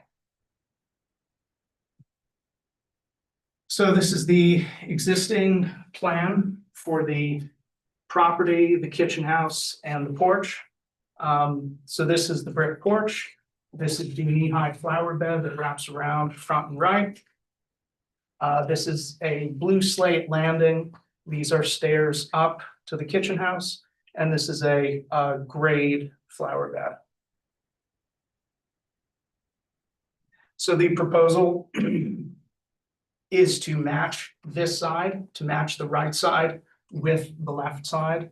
So put stairs back in the right side, bring the knee-high flower bed to the front, and mimic the blue slate landing and grade level flower bed on the right side. This is the, sorry, this is the right side of the porch with the flower bed as it exists today. So you can see that this is kind of a formidable barrier here to access to the porch. This is a view of the porch looking down where the stairs were, the historic stairs were. And this is the kind of main floor of the porch, the main brick floor. This is the historic first stair of the porch stairs down. So there were 3 steps. There's the first level, second level, third level. So this is the remaining first step of the right side stairs. So really what we would do is, this is all kind of demo, excavating the stairs out of what was bricked up. So we would look in here to find the second stair, and then presumably the third stair is there, kind of at ground level. And then we would delete that big flower bed there. Oops, sorry. Okay, so this is a photo of the right side of the porch from 2004. So we bought it in 2018. The prior owner bought it in 2004, and they bricked up those stairs as you see them. And they were going to live in the main house and use the kitchen house as a rental property. So the idea was to discreetly seal off the rental property from the main house to give both parties privacy. We are not using the kitchen house as a rental property. So we would like to reunify the property as was historically intended. So this is the left side of the porch with stairs in place. This is the blue slate patio, and this is the grade level flower bed. The knee-high flower bed begins where the porch begins. It doesn't wrap around the side. So we replicate this pattern on the right side.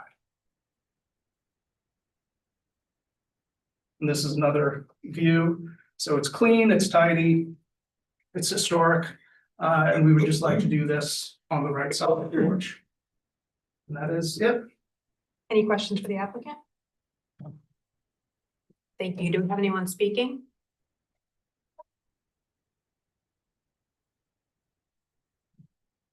Joyce Pope, Historic Charleston Foundation. Historic Charleston Foundation holds a preservation easement on this property.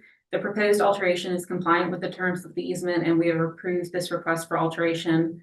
As noted by the applicant, the proposed stairs are returned to a previous configuration, and no historic material will be impacted by this modification. Anyone else speaking? Okay, Travis, could you give us any staff comments and recommendations? All right, staff observation that while this address is a category 4, is part of an overall category 2 property, and that's why it cannot be reviewed at staff. And the stairs are in keeping of what, the stairs are in keeping of what it should be. Our recommendation is conceptual approval of final review by staff. Thank you, Travis. Did you want to respond to or clarify anything? No. All right, we are in board discussion. I think it's fine. Make a Makes motion, perfect sense. Yeah.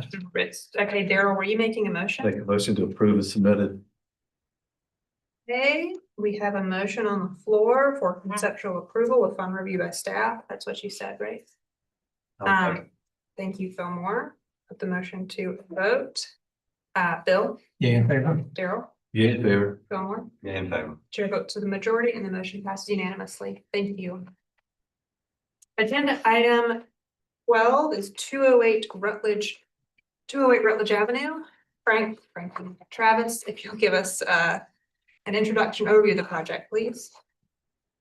208 Rutledge Avenue, Cannonboro, Elliottboro, Council District 6 is a category 4, circa 1831 in the Old City District. The applicant is requesting approval to restore piazza, add access stairs, patio space, and storefront.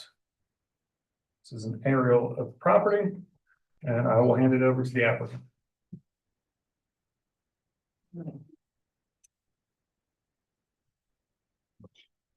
Thank you. My name is Simmons Young. I'm here on behalf of Green Monster Properties LLC. Excuse the error in the application. It's Green Monster Properties. The building was built in 1831, and it's had 2 or more significant renovations or reworks. Let's see. As described in the Robert Stockton article from 1979. Sanborn maps here are showing some of the alterations, particularly on the eastern end of the property and of the eastern end of the building. The occupancy included a grocery, a pharmacy, and a bakery. And we understand that the pharmacy was on one end of the building and the bakery on the other. The next slide is some BAR photos of the old corner storefront. It looks like an aluminum frame. However, we are working with the same configuration of windows in what we're trying to do in our design here. These are more BAR photos from 1986 when the addition was put on the back. You can see the rendering on the lower left slide, and then the addition itself on the lower right is right behind that big bush. This is the existing building, and Cannon Street, as you all know, is a very active street, a lot of street traffic, and this is sort of a long blank, more or less blank facade with 2 windows towards closer to Rutledge, and then a long wall. On the lower right, you can see that northeast view from the northwest, sorry, of the corner. And this is the south side of the building on the bottom slides, and the full west side of the building on the upper left-hand side. So part of the piazza is enclosed, and there's a stair currently that goes from the door on the bottom right up through the piazza, which we'll see in the plans. And then this is the west side of the building, the east side of the building on the upper right, and then some of the details of the window configuration. We looked at storefront precedents, and we've got that great photo, but also we'll come back and call your attention to the one on the upper right-hand side that has the corner entry and then another storefront right down the way. That's configuration that we've sort of found in this one with some photographic evidence. Existing survey. And then this is the site plan that will, it has a new patio going in. And then this is sort of a conceptual restaurant plan.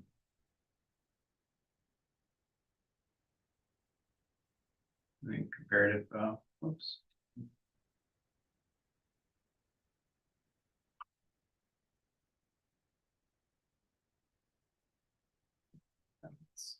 Okay, so these are just some concept drawings that we started working with the owner to see how that might come together. This is a rendering from across the street, from the a little bit south down the street. And you can see this will have a nice mirror image of a bit of the corner store corner configuration across the street.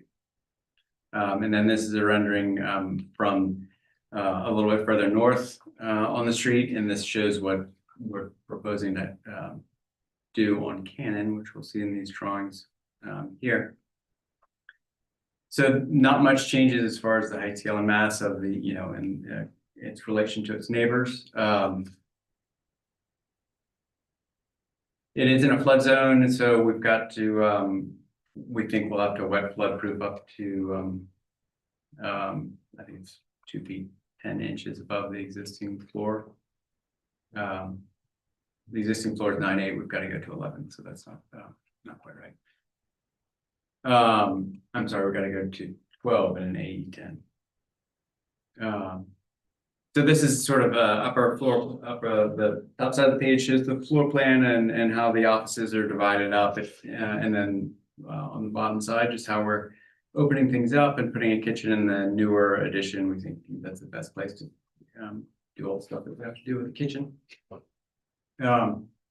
And then on the upper floors, the top two are the second floor, and you'll notice on the right-hand side that we're looking to add some stairs to access the piazza, where we're infilling the other stairs that are visible on the left plan, and then some mechanical screening around what will be kitchen equipment. No changes to the third floor of the roof. So on the upper part of this slide, got about 3 more slides, so we're close here. The second floor shows that restored piazza where the existing stairs were removed. Sorry. Yeah, upper left-hand image has the 4-bay storefront on the corner, and then the storefront at the back, which we've got sort of photographic evidence of that being there one time. So we're looking to restore that. We think that there probably were some openings on the first floor elevation, but we don't know exactly where they are until we do a little bit of demo on the inside. However, we're proposing to put these 2 new windows below some other existing. Makes sense that north side manners are a little bit different on a corner building, and we're trying to use 2/2 to differentiate this and say this was a more current installation. And then on the upper right-hand side, again, the new stairs are about 30 feet roughly back from the front of the building. And then the mechanical screen just to shield the equipment there. I think that's a good place. All the new stuff is back there anyway, and it just makes sense to do something like that. We're not proposing at the time to make many changes to the window configuration of the first floor infill under the piazza. That may come over time as we develop the plan. And then on the upper right-hand side, you can see on the west, we are proposing to add a service door for the kitchen. And And that will also be accompanied by, on the upper left, you can see here, we're asking to put a new gate so that we can roll, trash bins in and that type of thing. In the building. And then I'm gonna jump back to this slide 9.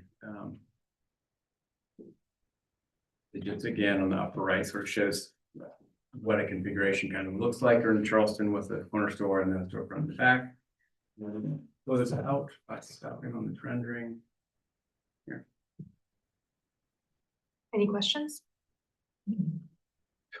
I had only one, I think. Sure. It said stucco base. I would have thought that that wood panel would have went all the way down to the slab. Am I right or wrong, or what's your opinion on? I think it probably is wood that goes down to the base, and I think we put, I know we put wood in the back. Do we say stucco on the front? Yeah, it's below the panel, so I didn't understand it. Yeah, no, I would like to put something below, like a 4-inch, something off the curb. And that would be covered in stucco in order to have wood not sitting on the sidewalk. Yeah, and the wood, it just says wood. Is that like a sapele or a mahogany or something, or? I think it'll be painted, and we haven't gotten into that level of detail. Okay. That's all I have. Anything else? Thank you. All right, thank Do we you. have anyone speaking?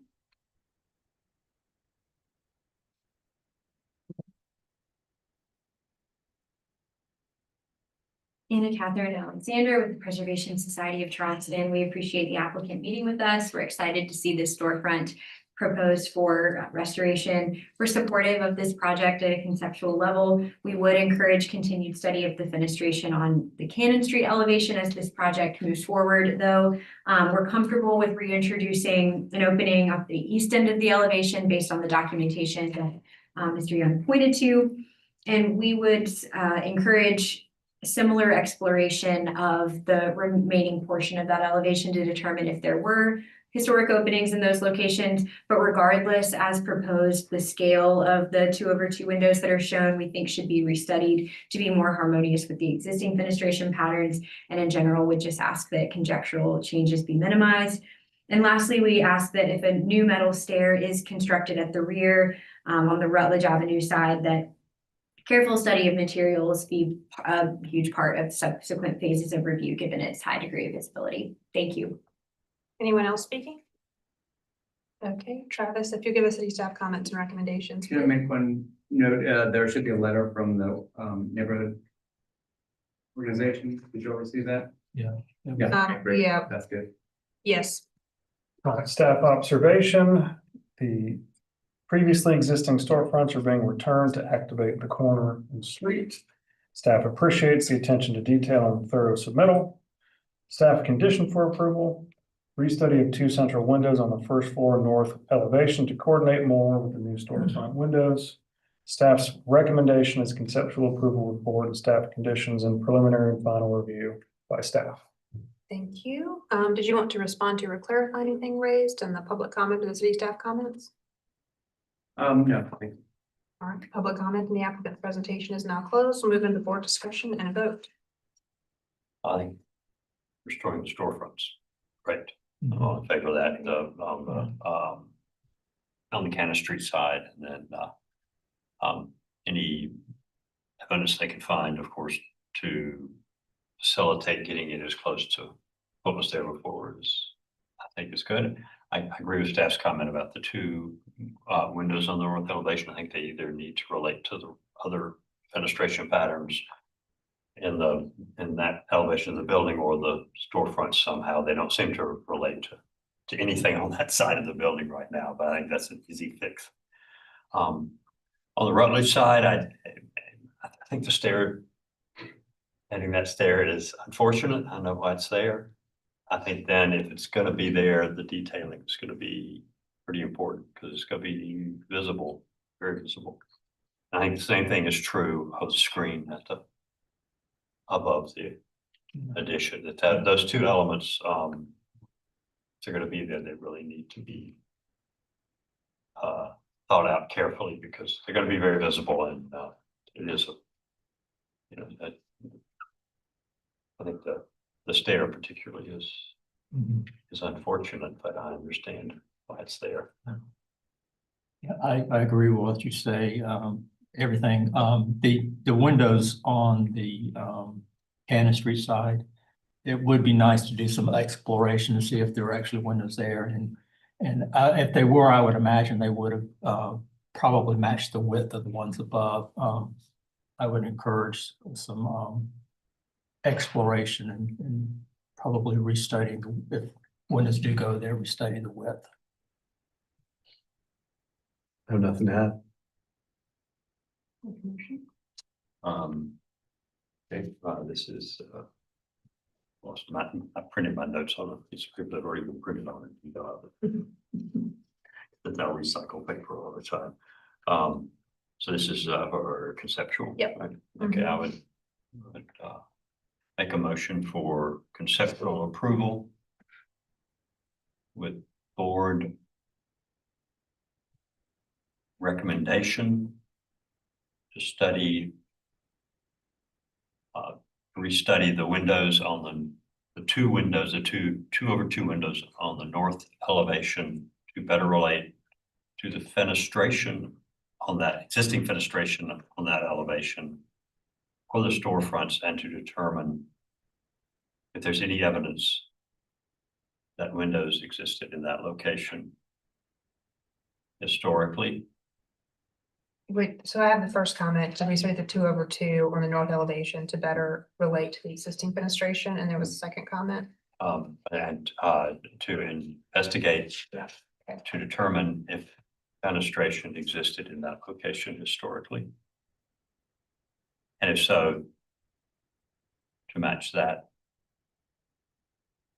And a board suggestion to carefully study the detailing of the stair and screening on the west Rutledge Avenue elevation.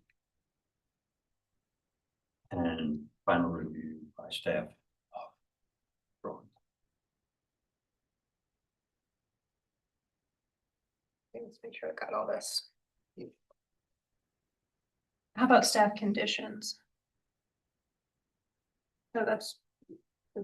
Thanks to, conditions and steps of suggestions, really. Yeah, so, Okay, so we've got conceptual approval with 2 board conditions to restudy the 2/2 windows on the north elevation to better relate to the existing fenestration, and to investigate to determine if fenestration existed in that location historically. And then 2, to carefully study the screening on the Rutledge Avenue. All right, do I have a second to Fillmore's motion? I'll second. Thank you, Daryl. Put the motion to a vote. Bill, You in favor? Fillmore? yeah, in favor. Oh, wait, and I'm gonna add to that and preliminary and final review by staff. Yeah.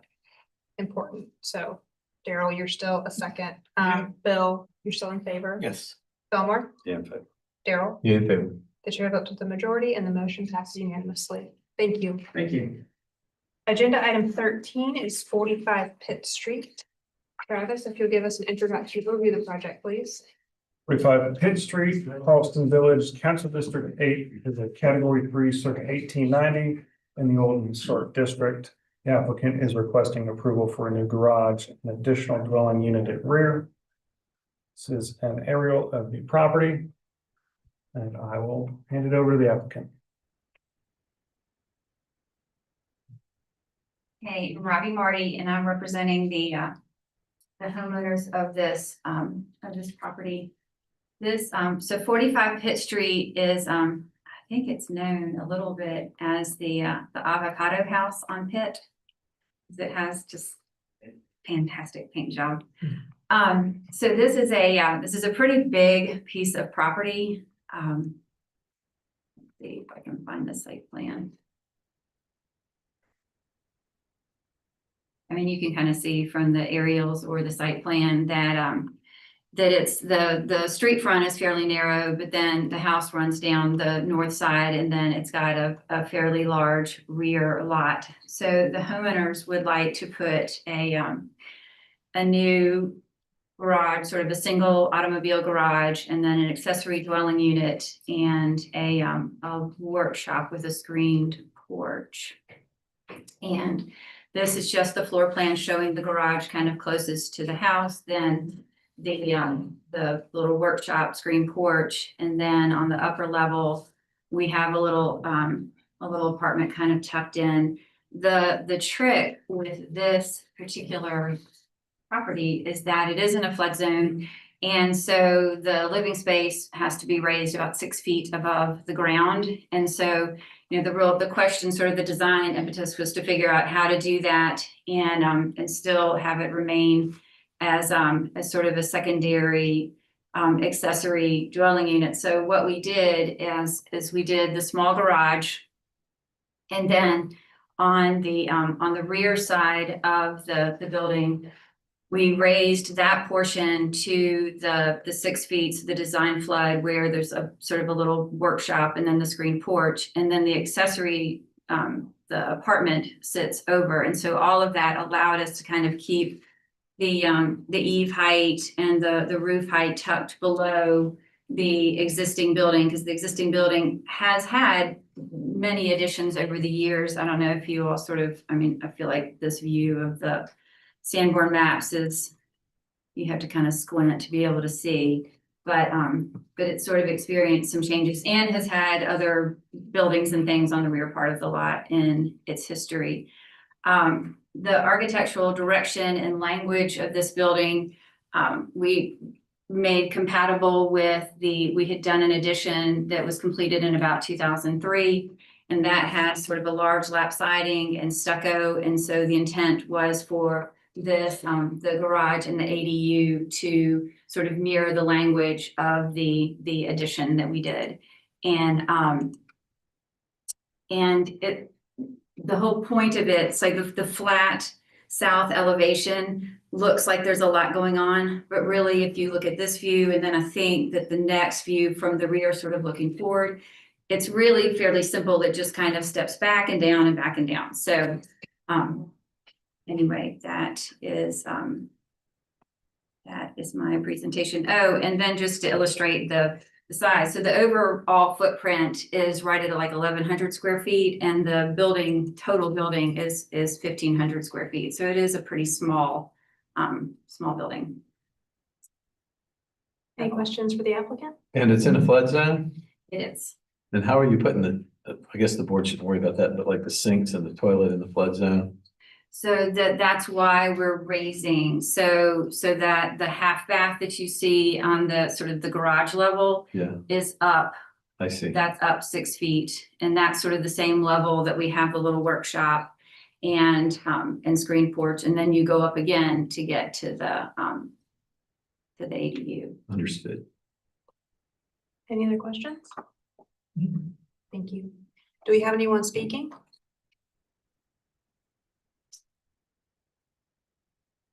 Anna Catherine Alexander with the Preservation Society of Charleston. We appreciate the applicant reaching out to us on this project.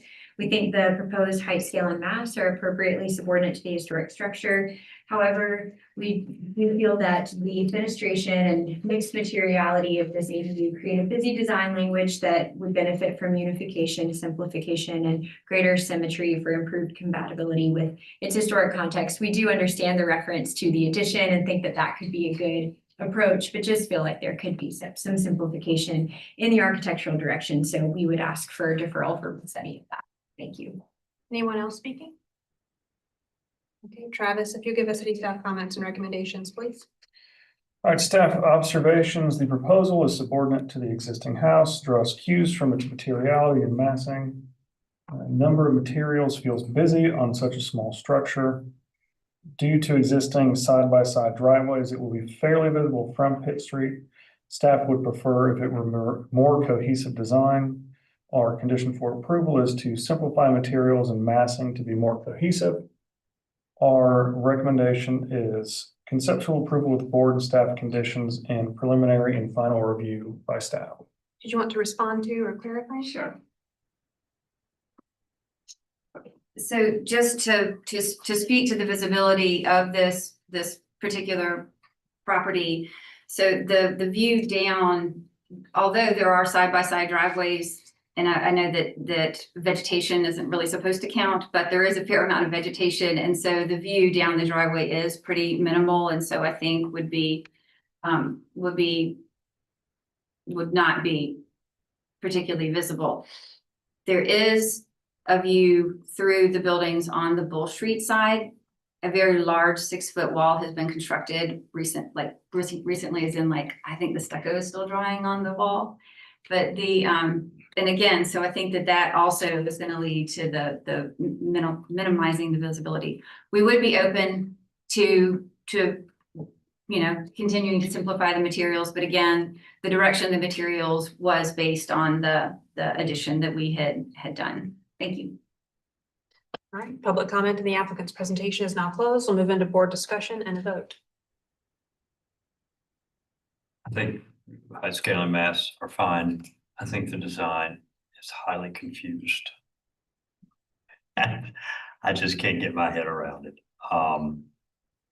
I understand that there's an effort to reference the most recent addition on the rear, I think, of the main house. I'm not sure that's the best reference to take. I think it would be nicer if it related more to the historic in design and to the more historic portions of the house. And I find that the way the garage portion and the rear I think it's a nifty idea to kind of combine the two, and I understand the elevation issues, and I think that part of it has I think the design concept there is interesting and pretty smart. I find the way the roofs up under each other confusing, and the material palette, I think seems random, and the fenestration is not very unified. It seems somewhat random. So I think it needs another look. I think with it playing off of the addition, I think that's a good thing, because it's something that's already established. I do think that with it being a small building, maybe you lose one of the 3 building materials would, I think, go a long way. But overall, I'm pretty comfortable with it.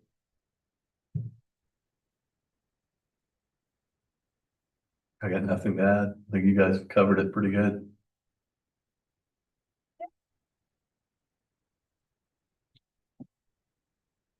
I was not hearing a consensus, though. I felt like Wilmer would defer it and you would approve it. Or did I read that wrong? Yeah, I think I would probably, yeah, I certainly wouldn't deny, but I think I would probably defer it to sort out some of the design issues. I'm in agreement with Fillmore. Wilmer, did you want to make a motion? I would make a motion to defer for restudy of the material, the multiple material palettes on the building, the complicated roof form.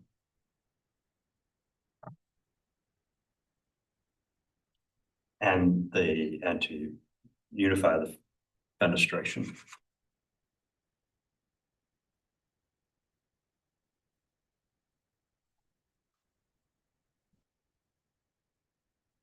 All right, we have a motion on the floor to defer for restudy of the multiple material palettes and the complicated roof form and to unify the fenestration. Do I have a second to Fillmore's motion? I'll second it. Thank you, Daryl. I'll put the motion to a vote. Bill? Abstain. Fillmore? Yay in favor. Daryl? Yeah, in favor. The chair votes with a majority and the motion passes 3-4 with 1 abstention. Thank you. Okay, agenda item 14 is 23 America Street. Travis, if you'll give us an introduction overview of the project, please. All right, 23 America Street is in the East Side Council District 4. It is a Category 4 building circa 1872 in the Old City District. The applicant is requesting after the fact approval for replacement of standing seam metal roof with asphalt shingle. Here is an aerial of the property. And I will hand it off to the applicant.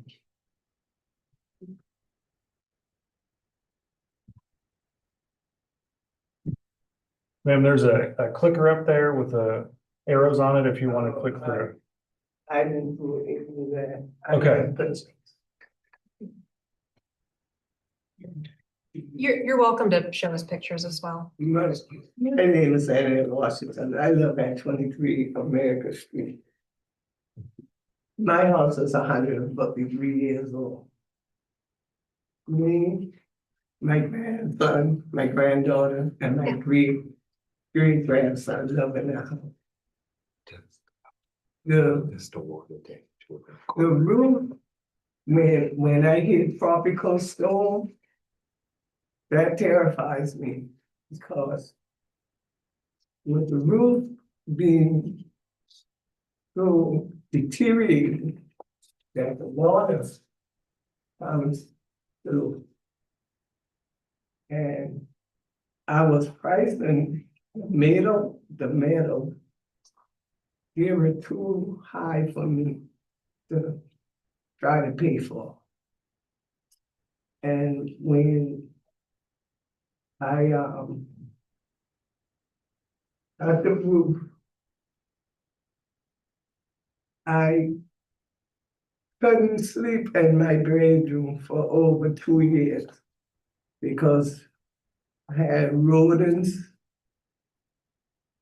scratching all night, seeming like it was coming through my ceiling. And I got scared, so I had to leave from my bedroom, sleep in my front room. Before I slept in the front room until I got that roof fixed. Now I know that was, but when the man took the metal off the roof, it was the wood slabs on it. And I just, the roof, the metal, when I saw pieces of it flying, I got really scared. And I was like, I had to do something. And I know that I couldn't afford that metal roof. But I probably can't even afford the shingle, but I got it there. And that's all I can say. I got scared when I saw those pieces of metal flying, and I didn't want to be and nobody get into an accident or anything. And that's the only reason why I put that shingle on that. That's it. Thank you. Are there any questions for Ms. Washington? Thank you. Do we have anyone speaking?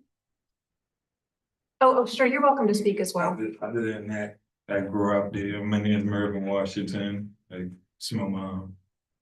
I already I climbed on the roof myself. If you look at some of them pictures, them little bit of woods you see, I tried to put that up to keep rodents from, that's just the side of how about the metal shingles that's we're on the house. I going up there and take some off myself because I done been in the yard myself after storms and before storms come taping out windows, boarding out windows, and tree. They come off at me. Imagine what you do to somebody on the sidewalk. So when push come to shove and we could do what we could afford. No roof or metal roof. You have to go with the shingles, and we still got 16 years to pay for that. And that's about all I got to say. Thank you. And no questions? No. Travis, if you give us these staff comments and recommendations. So staff observations, staff cannot approve the change from a metal roof to shingle. The unapproved work was done by a previous contractor.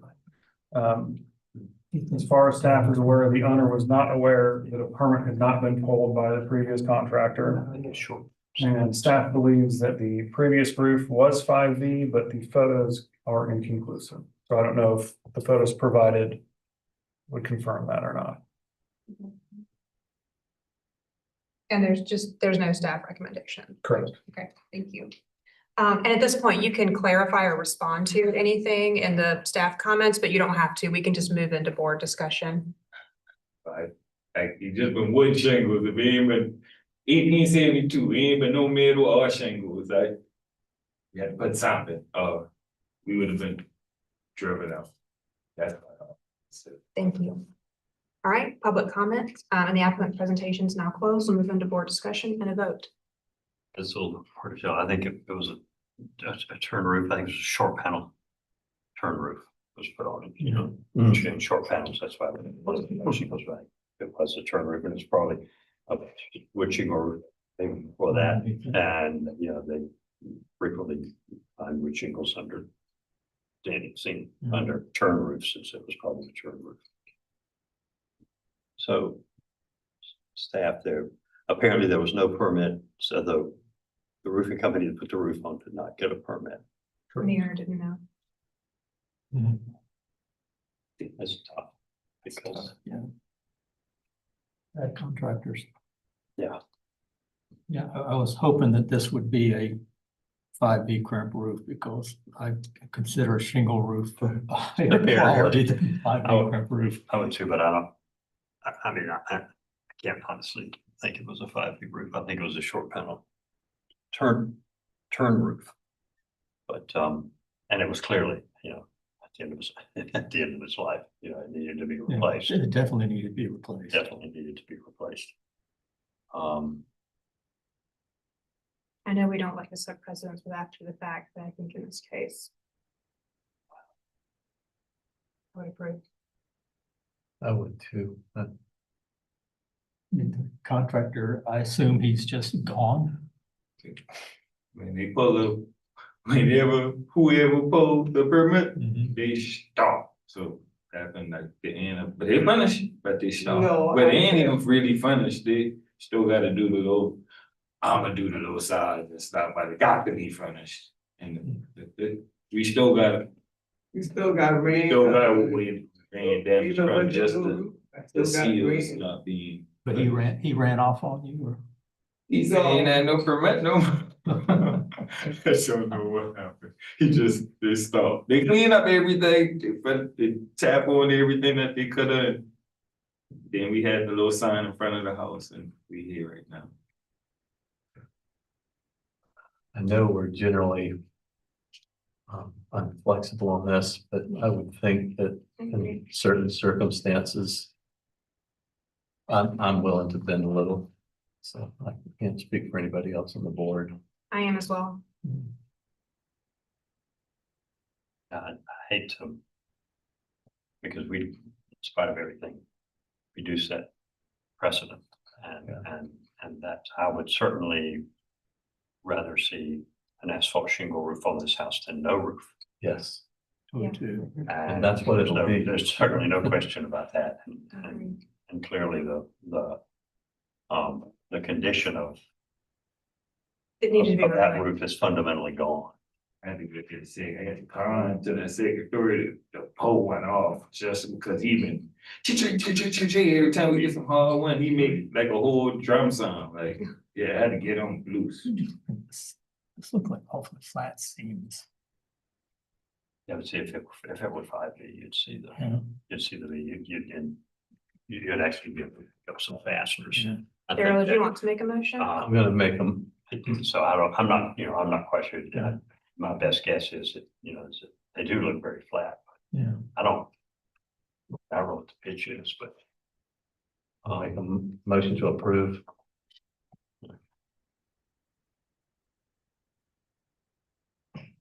All right, we have a motion on the floor for approval of the after the fact replacement of the standing seam metal roof with asphalt shingle. Do I have a second? I'll second. Thank you, Bill. I'll put the motion to a vote. Fillmore, yay in favor. Daryl, Yeah, in favor. Bill, Yeah, in favor. the chair votes to the majority and the motion passes unanimously. Thank you all. Yes, sir. I'll keep the questions up. Oh, Yeah. I'll keep, make them more. Thank you, thank you. Thank you all. Because no good deed goes unpunished. This will come back to haunt us. It was this or no roof at all. Yeah. That's the way I look at it. That's the way I look at it, Or too. no. But I can, and I certainly, understand that if you tell them they have to take that roof up in a standing seam roof, nothing will ever happen anyway. Yeah. Because they just can't do it. No. I mean, and so it's just, All right, to send them in that direction is a fool's errand, but still guarantee you that it will come back to us one way or another. next meeting. Next meeting. Agenda item 15, 158 Spring Street. Travis, if you'll give us an introduction overview of the project, please. 158 Spring Street in the Canterbury-Ellieboro neighborhood, Council District 6. New construction in the Old City District. The applicant is requesting conceptual approval for 2 new single-family dwellings. The applicant is first requesting the subordination clause be waived per the ordinance. The ordinance is here for your information. And if the subordination clause is not waived by the board, then the conceptual design item will not be reviewed. Here is an aerial of the property. And I will hand it over to the applicant. Leslie Jennings, the architect on the project with me, and I was calling forward with the client. So y'all have seen this project before, and after talking about the project with city staff, they suggested we come back with the same proposals that at least 2 of you have seen. But to talk about the subordination clause, because one thing that we didn't realize when we were here last time was that the city can, the BAR can waive the subordination clause. And I think a lot of the discussion was about the subordination clause. So we just want to talk a little bit about the context. We talked briefly about it last time. We didn't have a very well prepared proposal, but we wanted to talk about the types of developments that are in this neighborhood, and so that we understand the context. So you can see on this map, there are a lot of different courts in this area. I think that the court that we were proposing last time was referred to as an oversized driveway, but it actually will be a court. It'll actually function as a service drive for this development. And so you can see in the Canterbury-Ellieboro neighborhood, there are a lot of different courts, and some images to show you. So here's some examples of courts where you have a historic home fronting the main drive, and then the court is developed behind it. And you can see Charles Street, Cat Fiddle, and Career Court. Once again, a fairly narrow aperture at the opening to the main street. And the buildings that are behind the existing historic structure are of similar height and scale. And then these are just historic courts. One of them is Porter's Court. You can see here, Porter's Court is actually a pedestrian court. It's about, it's actually, that drive is actually narrower than what we're proposing here. But you can see that all of these structures are of similar scale. And these are new construction courts. Just to throw that into the mix, you've got Sanctuary Court on the left, and you have Brewster Court on the right. And once again, the precedent in these neighborhoods has been, or these court areas as well, has been that the additional structures behind the, at least in this situation, you've got new structures on the main street, in this case, Spring Street and Cannon Street, but all of the buildings within the quarter of similar scale. And so you've seen this before. This is the master plan. You reviewed it and approved it from a footprint perspective at the last meeting. But once again, the idea here, this is the court, is to serve this whole development here. The two buildings that were reviewed previously are these 2, and these are the 2 that are on the agenda tonight. But the idea being that this element carries all the way back through and creates a connection for all of these structures here that serve as a court. And once again, I think the idea is to look at the context and when we say context, we're not talking necessarily about the immediate context, but the context of these court developments in this neighborhood and the precedent there with the buildings being of similar scale as they move back into the port. And that's it. Does anybody have any questions?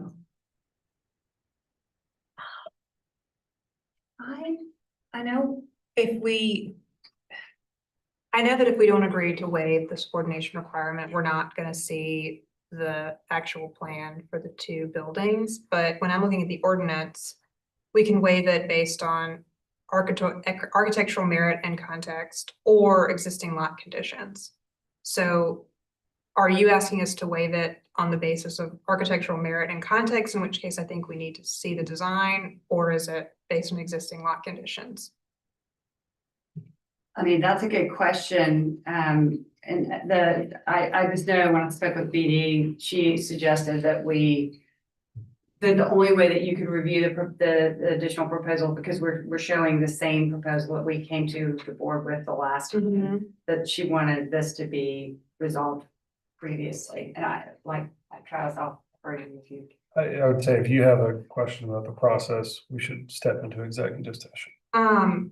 Well, I don't think that I do. I think we need to. This is the process per legal that we're Okay, so we're reviewing this gonna determine whether we're gonna waive it first. first, correct? Okay.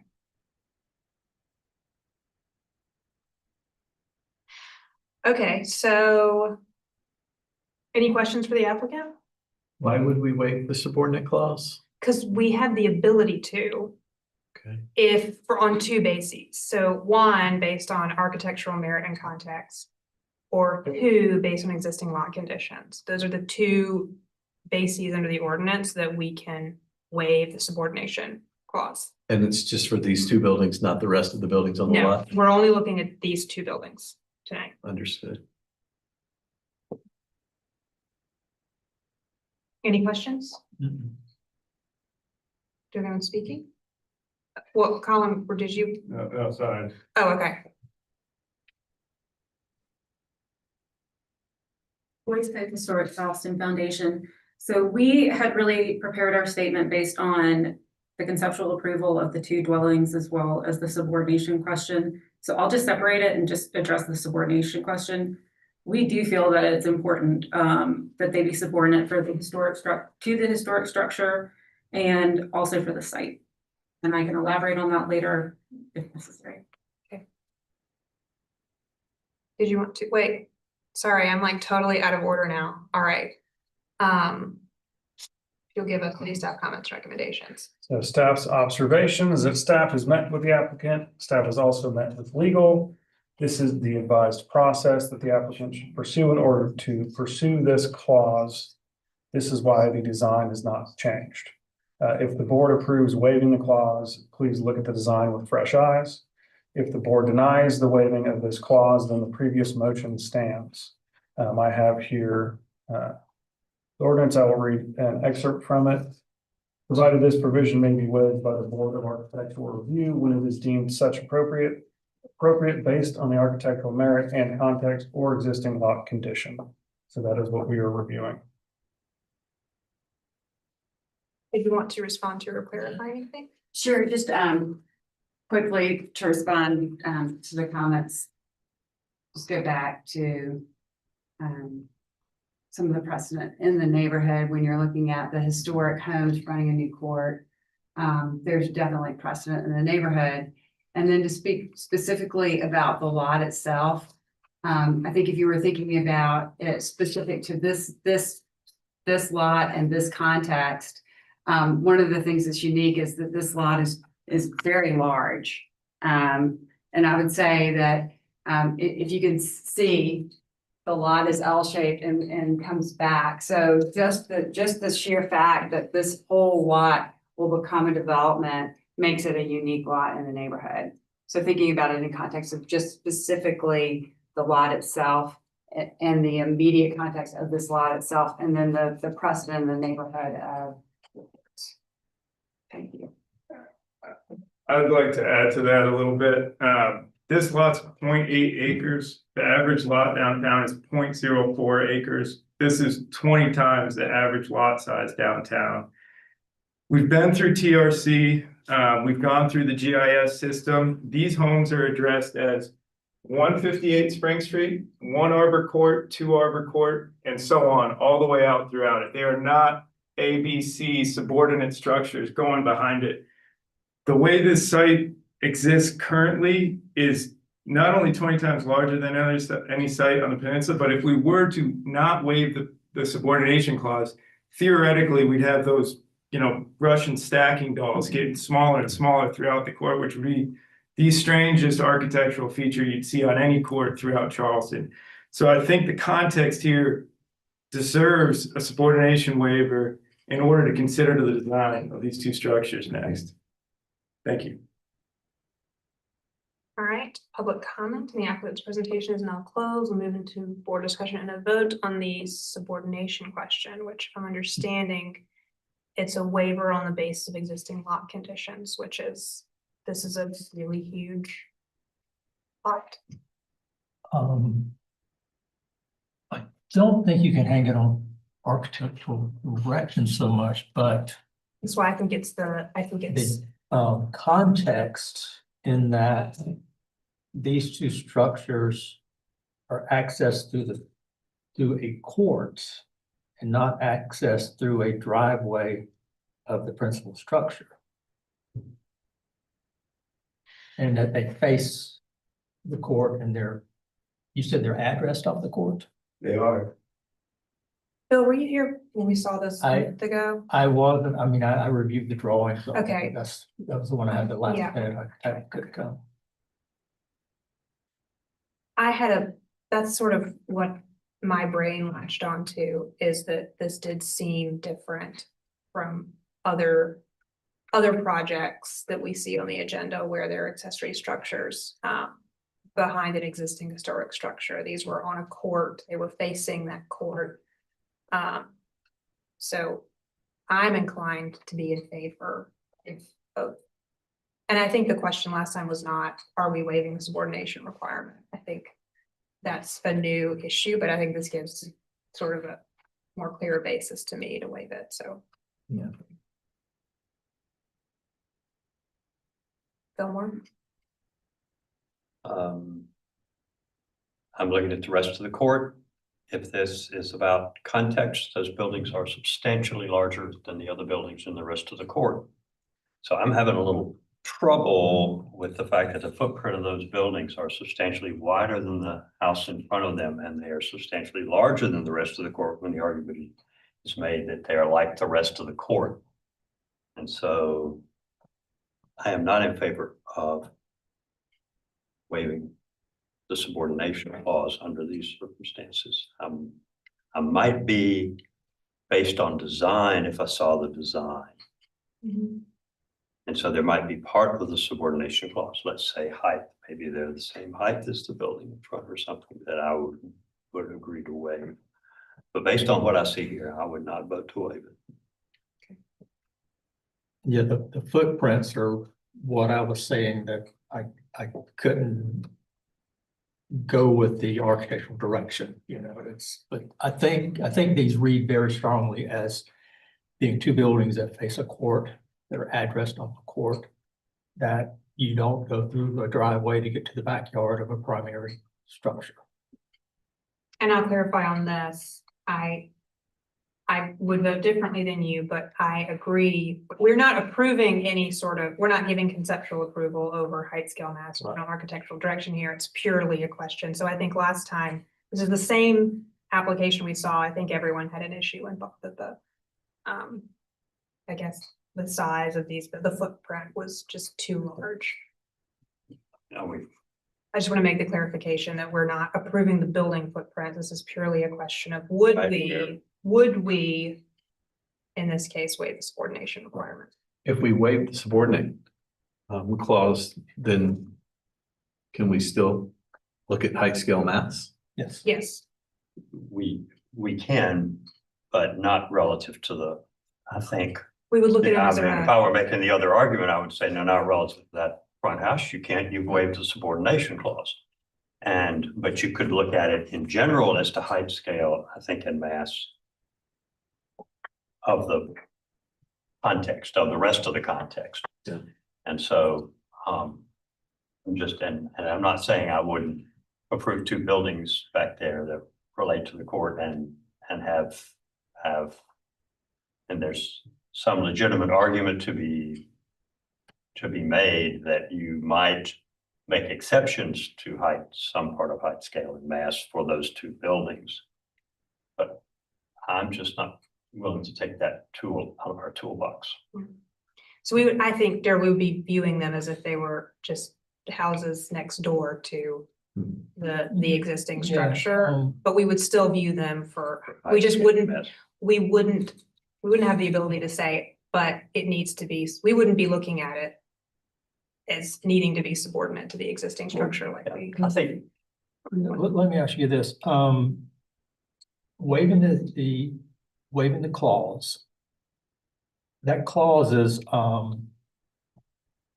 designed for accessory buildings and backyards, right? We waive the clause, this becomes more of a street context. And we would be looking at those two buildings, how do they fit the context of the street? I think so, yeah. So I think you could still look at the house on the corner, but you're not looking at these as being, accessory structures to that house. Just like we look at streetscapes. We like to Exactly, see that. yeah. So, As I said, I'm certainly not opposed to, to structures being back there. So I don't think this. I am a little concerned about. And about eliminating a tool that we have in our toolbox in this circumstance for making sure that this going forward, that this is appropriate design in height, scale, and mass. But I think you can still look at the corner. Oh, I agree with you. Yeah. I think you can. I'm concerned that there's a genie that's going to keep coming out of the box as we go forward. And so I'm perfectly willing to consider those two structures on their own architectural merit. But I don't know why we don't do that as opposed to simply waiving, going down this avenue. Why don't we review them for height, scale, and I think because they're on the same lot, there's a subordination requirement. Yeah. So we can't view. Unless they were going to submit projects that were. But we make exceptions to height, scale, and mass. We make exceptions to, for that, for instance, for unusual lots, where you can't go back and we allow, placement at 90 degrees. Which is, we make changes on a case-by-case basis. Those very long lots up, Upper Peninsula. We make exceptions case by case. All right. So.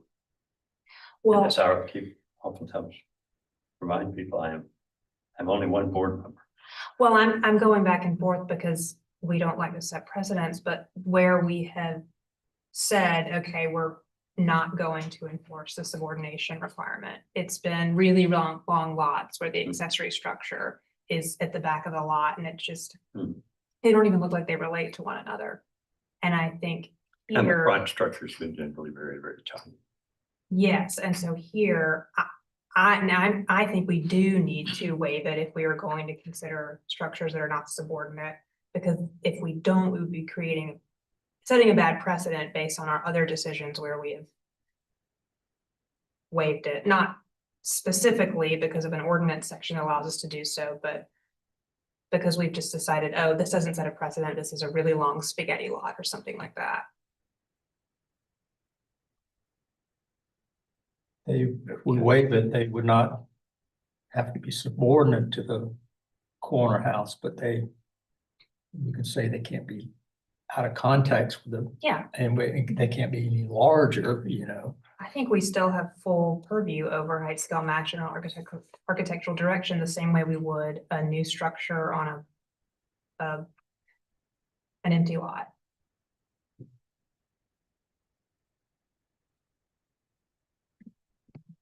There's a good argument for both sides. Yeah, It's a there tough is. one. Yeah. Why does this one last? The fact that it's on, it's the same lot, but it's a different road. It's on Mhm. That's why- It's I can get simply behind. that driveway has, I think, has been, you know, changed to be a public access. yeah, it's And- done and well. It's, you know, it's a lot of the, I mean, this is a court back here. There's no context. There's no question about that. That's a court. You know, yeah, and this driveway, which was the drive for that house, I'm pretty sure, is now a public egress. And so I don't know how they worked it out legally, you know, the fact that that's a separate lot, or maybe there's an easement, however it's been worked out, but that's just setting it up. I mean, it doesn't change whether or not those structures relate more to the historic house or more to the court. Mhm. And so, I always like to ask myself, well, and this is going back to, you know, many years ago when I was on staff. Ask yourself, what was the intent of the ordinance? And I think the intent of a subordination was houses that were in, they were accessory smaller buildings in the backyards of other houses. I think the context has kind of changed this. I would agree. I agree. Maybe the last item on the agenda, and this one will come back to bite us, but Maybe so. I mean, this. If someone wants to make a motion. Madam Chair, if there is a question about precedent, I would suggest executive session, if that is an issue. I don't think we're setting a precedent here. I think that I'm worried that if we didn't approve the subordination waiver, yet we subsequently reviewed the application and allowed the two buildings to not be subordinate, we would then be creating a bad precedent. Because it wouldn't be in line with our other precedents where we've ignored the subordination I think clause. that's a legitimate consideration. Right, so I'm worried we create a bad precedent by not doing subordination waiver here. If we do ultimately look at the two structures in the back and approve something that is not subordinate. I don't think this is setting a precedent because to me, there are clear reasons why this is different. Which is why I think we need to do the subordination waiver. Yeah, that's what I mean. I think it falls right in line Yeah. with what this was intended for. Can we make a motion? Yes. Make a motion to approve the subordination waiver? Word that properly? Yes, actually, yeah, I believe it would be. Waive the subordination. Motion to waive the subordination clause. Yeah. waive the subordination clause, and we'll do it in accordance with that ordinance section. 54-306-13.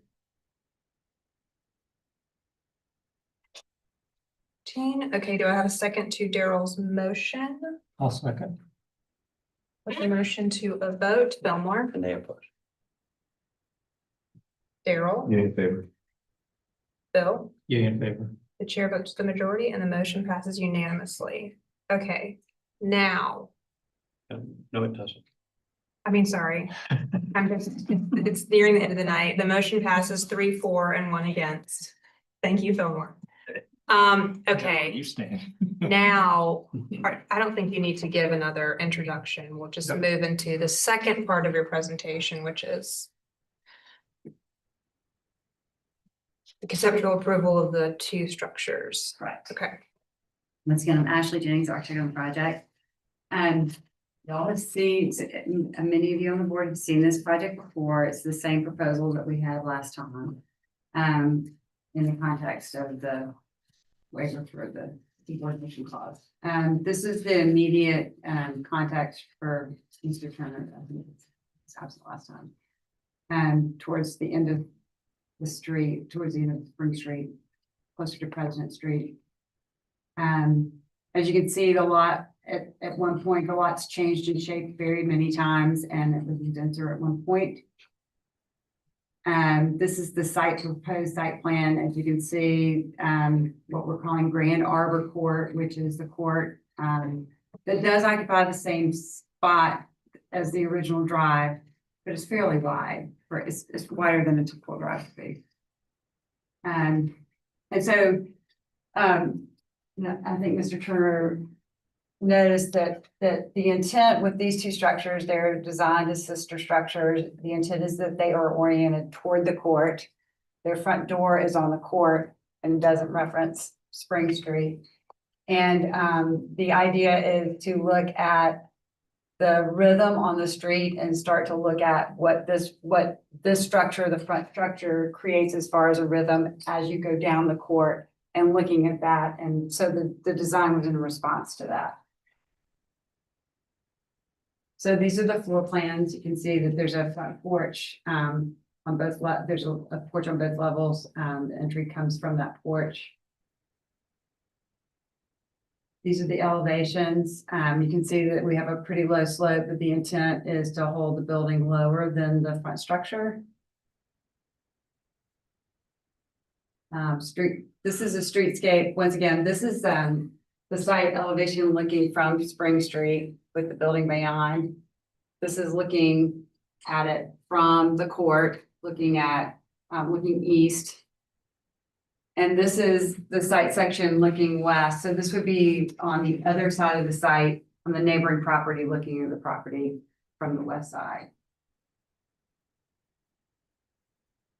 And just some images of a model. The taller buildings, the pop-ups that you see in the back were part of the master plan proposal. But these are the two structures we're talking about right here. These two structures right here. And you can see when you peek down the other driveway, you see the back of the structure. The taller structure is not something that we're proposing tonight, but when we proposed the master plan, the city asked us to mask those buildings just so they can see what is allowed from a three-story perspective. Materially, we're talking about a wood frame structure with siding, a standing seam metal roof, double hung windows. And I'll leave it with these images here. Do you have any questions for me? Thank you. Do we have anyone speaking? Joyce Pope, Historic Charleston Foundation. I'd love to ask for a clarification on the point of information from either the staff or the applicant. No, but we are at the very last application, so. Okay. And I trust you not to go on and on. Okay. Sure. Okay, well, anyway, Historic Charleston Foundation has reviewed this proposal and has both concerns and suggestions. One, HCF finds that the massing, height, scale, and architectural directions of these buildings is inappropriate for the neighborhood and for the site. As a potential partial compromise to resolve this, we suggest moving the two proposed structures to the east to align with the other structures. And in doing this, we feel that would help with the direction. Also, aligning these two structures with the other structures would give more room for the driveway. And as proposed, the driveway is extremely narrow. We counted 30 parking spaces for the overall development and had usability and maneuverability concerns. We would respectfully recommend deferral of this approval to allow for restudy. Thank you. Okay. Well, no one else here. Did you have a question that you wanted to ask? Yeah, I did. I was just curious about, so has it gone through, it's completed the TRC procedure and it's already been declared a road with a name? It's gone through the TRC pre-app and TRC 1. Okay, So yes, the GIS name has been saved and I believe parking's been clarified. Stormwater apparently has some changing stuff happening. So we're waiting on stormwater, but yes, all that stuff has been clarified. so for TRC, there's like still a couple more meetings that it has to go through. Not necessarily, depends if it's paperwork or resubmittal. I'm not. The TRC makes a stipulation that the project can't be completed at TRC until BAR. Okay. So, and as far as the navigability, the civil engineer has done auto turn analysis, so the parking has been designed so that the cars can maneuver. Travis, if you'll give us city staff comments and recommendations, please. All right, so our observations, since the design has not changed from the previous meeting, staff's comments are unchanged. The applicant has met with staff and addressed staff's concerns. Staff appreciate the proposed design creates sister houses. Proposed sister houses are subordinate and differentiated from the existing house. While the sister house are wider than the existing while the sister houses are wider than the existing house, they are rotated to face the court rather than Spring Street. Staff would recommend mirroring the floor plan so that the porches are on the south corner. This would allow the view down the court from Spring Street to see the open porch rather than the solid corner. And staff's recommendation is still conceptual approval with board conditions and preliminary final review by staff. Thank you, Travis. Ashley, did you want to respond to or clarify anything in the public comment or the city staff comments? I'll just respond that we would definitely consider mirroring the floor plans if the board agreed to that or decided that that was important. And I don't know that I understood HDF's comments about moving the buildings to the east or the west, but I think we would like the board to consider the placement as they are right now. Thank you. All right, public comment and the applicant's presentation is now closed. We'll move into board discussion and a vote. When I guess what I'm a little concerned with both these buildings is that the floor plate of them reads is larger than the existing house on the corner, and then the proposed one's down. And when I look at this as a streetscape going down the court, the house up on the corner, you have two different roof forms plus and you also have the openness of the two porches. So to me, that makes that's the way that building is broken up. Those elements read as more vertical on that house. And so I don't quite feel like these fit in the streetscape as viewed from the court. And then when you go around the corner to the side elevations, which would be the south and the north, the proportions I don't think are working with the flattened out roof pitch. So I think as far as the architectural direction, I think I'm okay with the simple fenestration. To me, it's more or less the mass. I'm okay with the height also. It's more or less the mass, the overall floor plate, and then the way that I think it needs to be broken down in pieces, more or less. The building's too monolithic, I think. I agree. I think I agree with everything Bill said. I mean, I think that height, scale, and mass relative to the streetscape is appropriate. I think architectural direction needs work. The buildings read as horizontal. They lack verticality. This might be somewhat solved by reducing the footprint, which would give the buildings some more verticality. The material palette. I think the material palette doesn't relate to the streetscape necessarily. I think we have limited example there on the streetscape. I would like to, wish we had something more to relate it to. I think the architectural style, I agree with Bill, it seems monolithic, and I think that the massing needs to be broken up. That could help the issue of verticality as well, and improving the roof form. Maybe, like I said, maybe reducing the footprint and increasing the pitch. But I think that the architectural direction needs some more work. I think the streetscape, the way it addresses street, could be in, particularly with the fenestration, I think could be improved, the way the buildings address the street. Okay. The what? The courtscape. The courtscape. Daryl, I have nothing to add.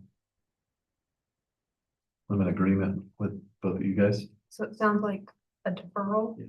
I would, Did you want to make a motion, Fillmore? yeah, I would make, to simplify it, I would make, Bill maybe would like to add some specific conditions. I would make a motion for deferral based on architectural mass. direction And scale and mass. and, well, and All of it? yes. I think height is okay. Yeah, I mean, Okay. that's why I'm trying to stay away from height, scale and mass, because based on the streetscape, Mhm. they fit. I think that I was deferral for architectural direction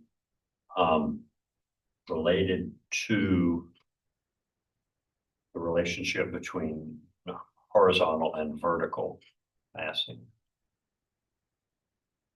Let's go with that. And with the emphasis being on more verticality. Mhm. And a restudy of the fenestration. Wait a minute, let me get all that and wait. Oh, I'm sorry.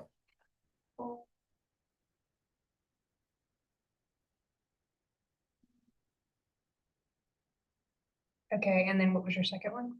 And then a restudy of the fenestration. To simplify and unify the fenestration and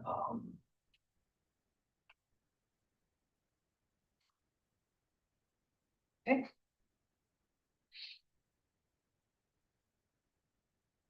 That's it? Okay. Okay, we have a motion on the floor for deferral for architectural direction related to the relationship between the horizontal and the vertical, with the emphasis on verticality. And restudy of the fenestration to simplify and unify. Do I have a second to Fillmore's motion? I'll second it. Do. Put the motion to a vote. Bill, Yeah, in favor. Fillmore, yeah, in favor. Daryl. Yeah, in favor. The chair votes with the majority. I'm sorry. And the motion passes unanimously. Thank you. Thank you. Thank you. Do I have a motion to adjourn? Motion to adjourn. Do I have a second? Second. All in favor? Aye. None opposed? The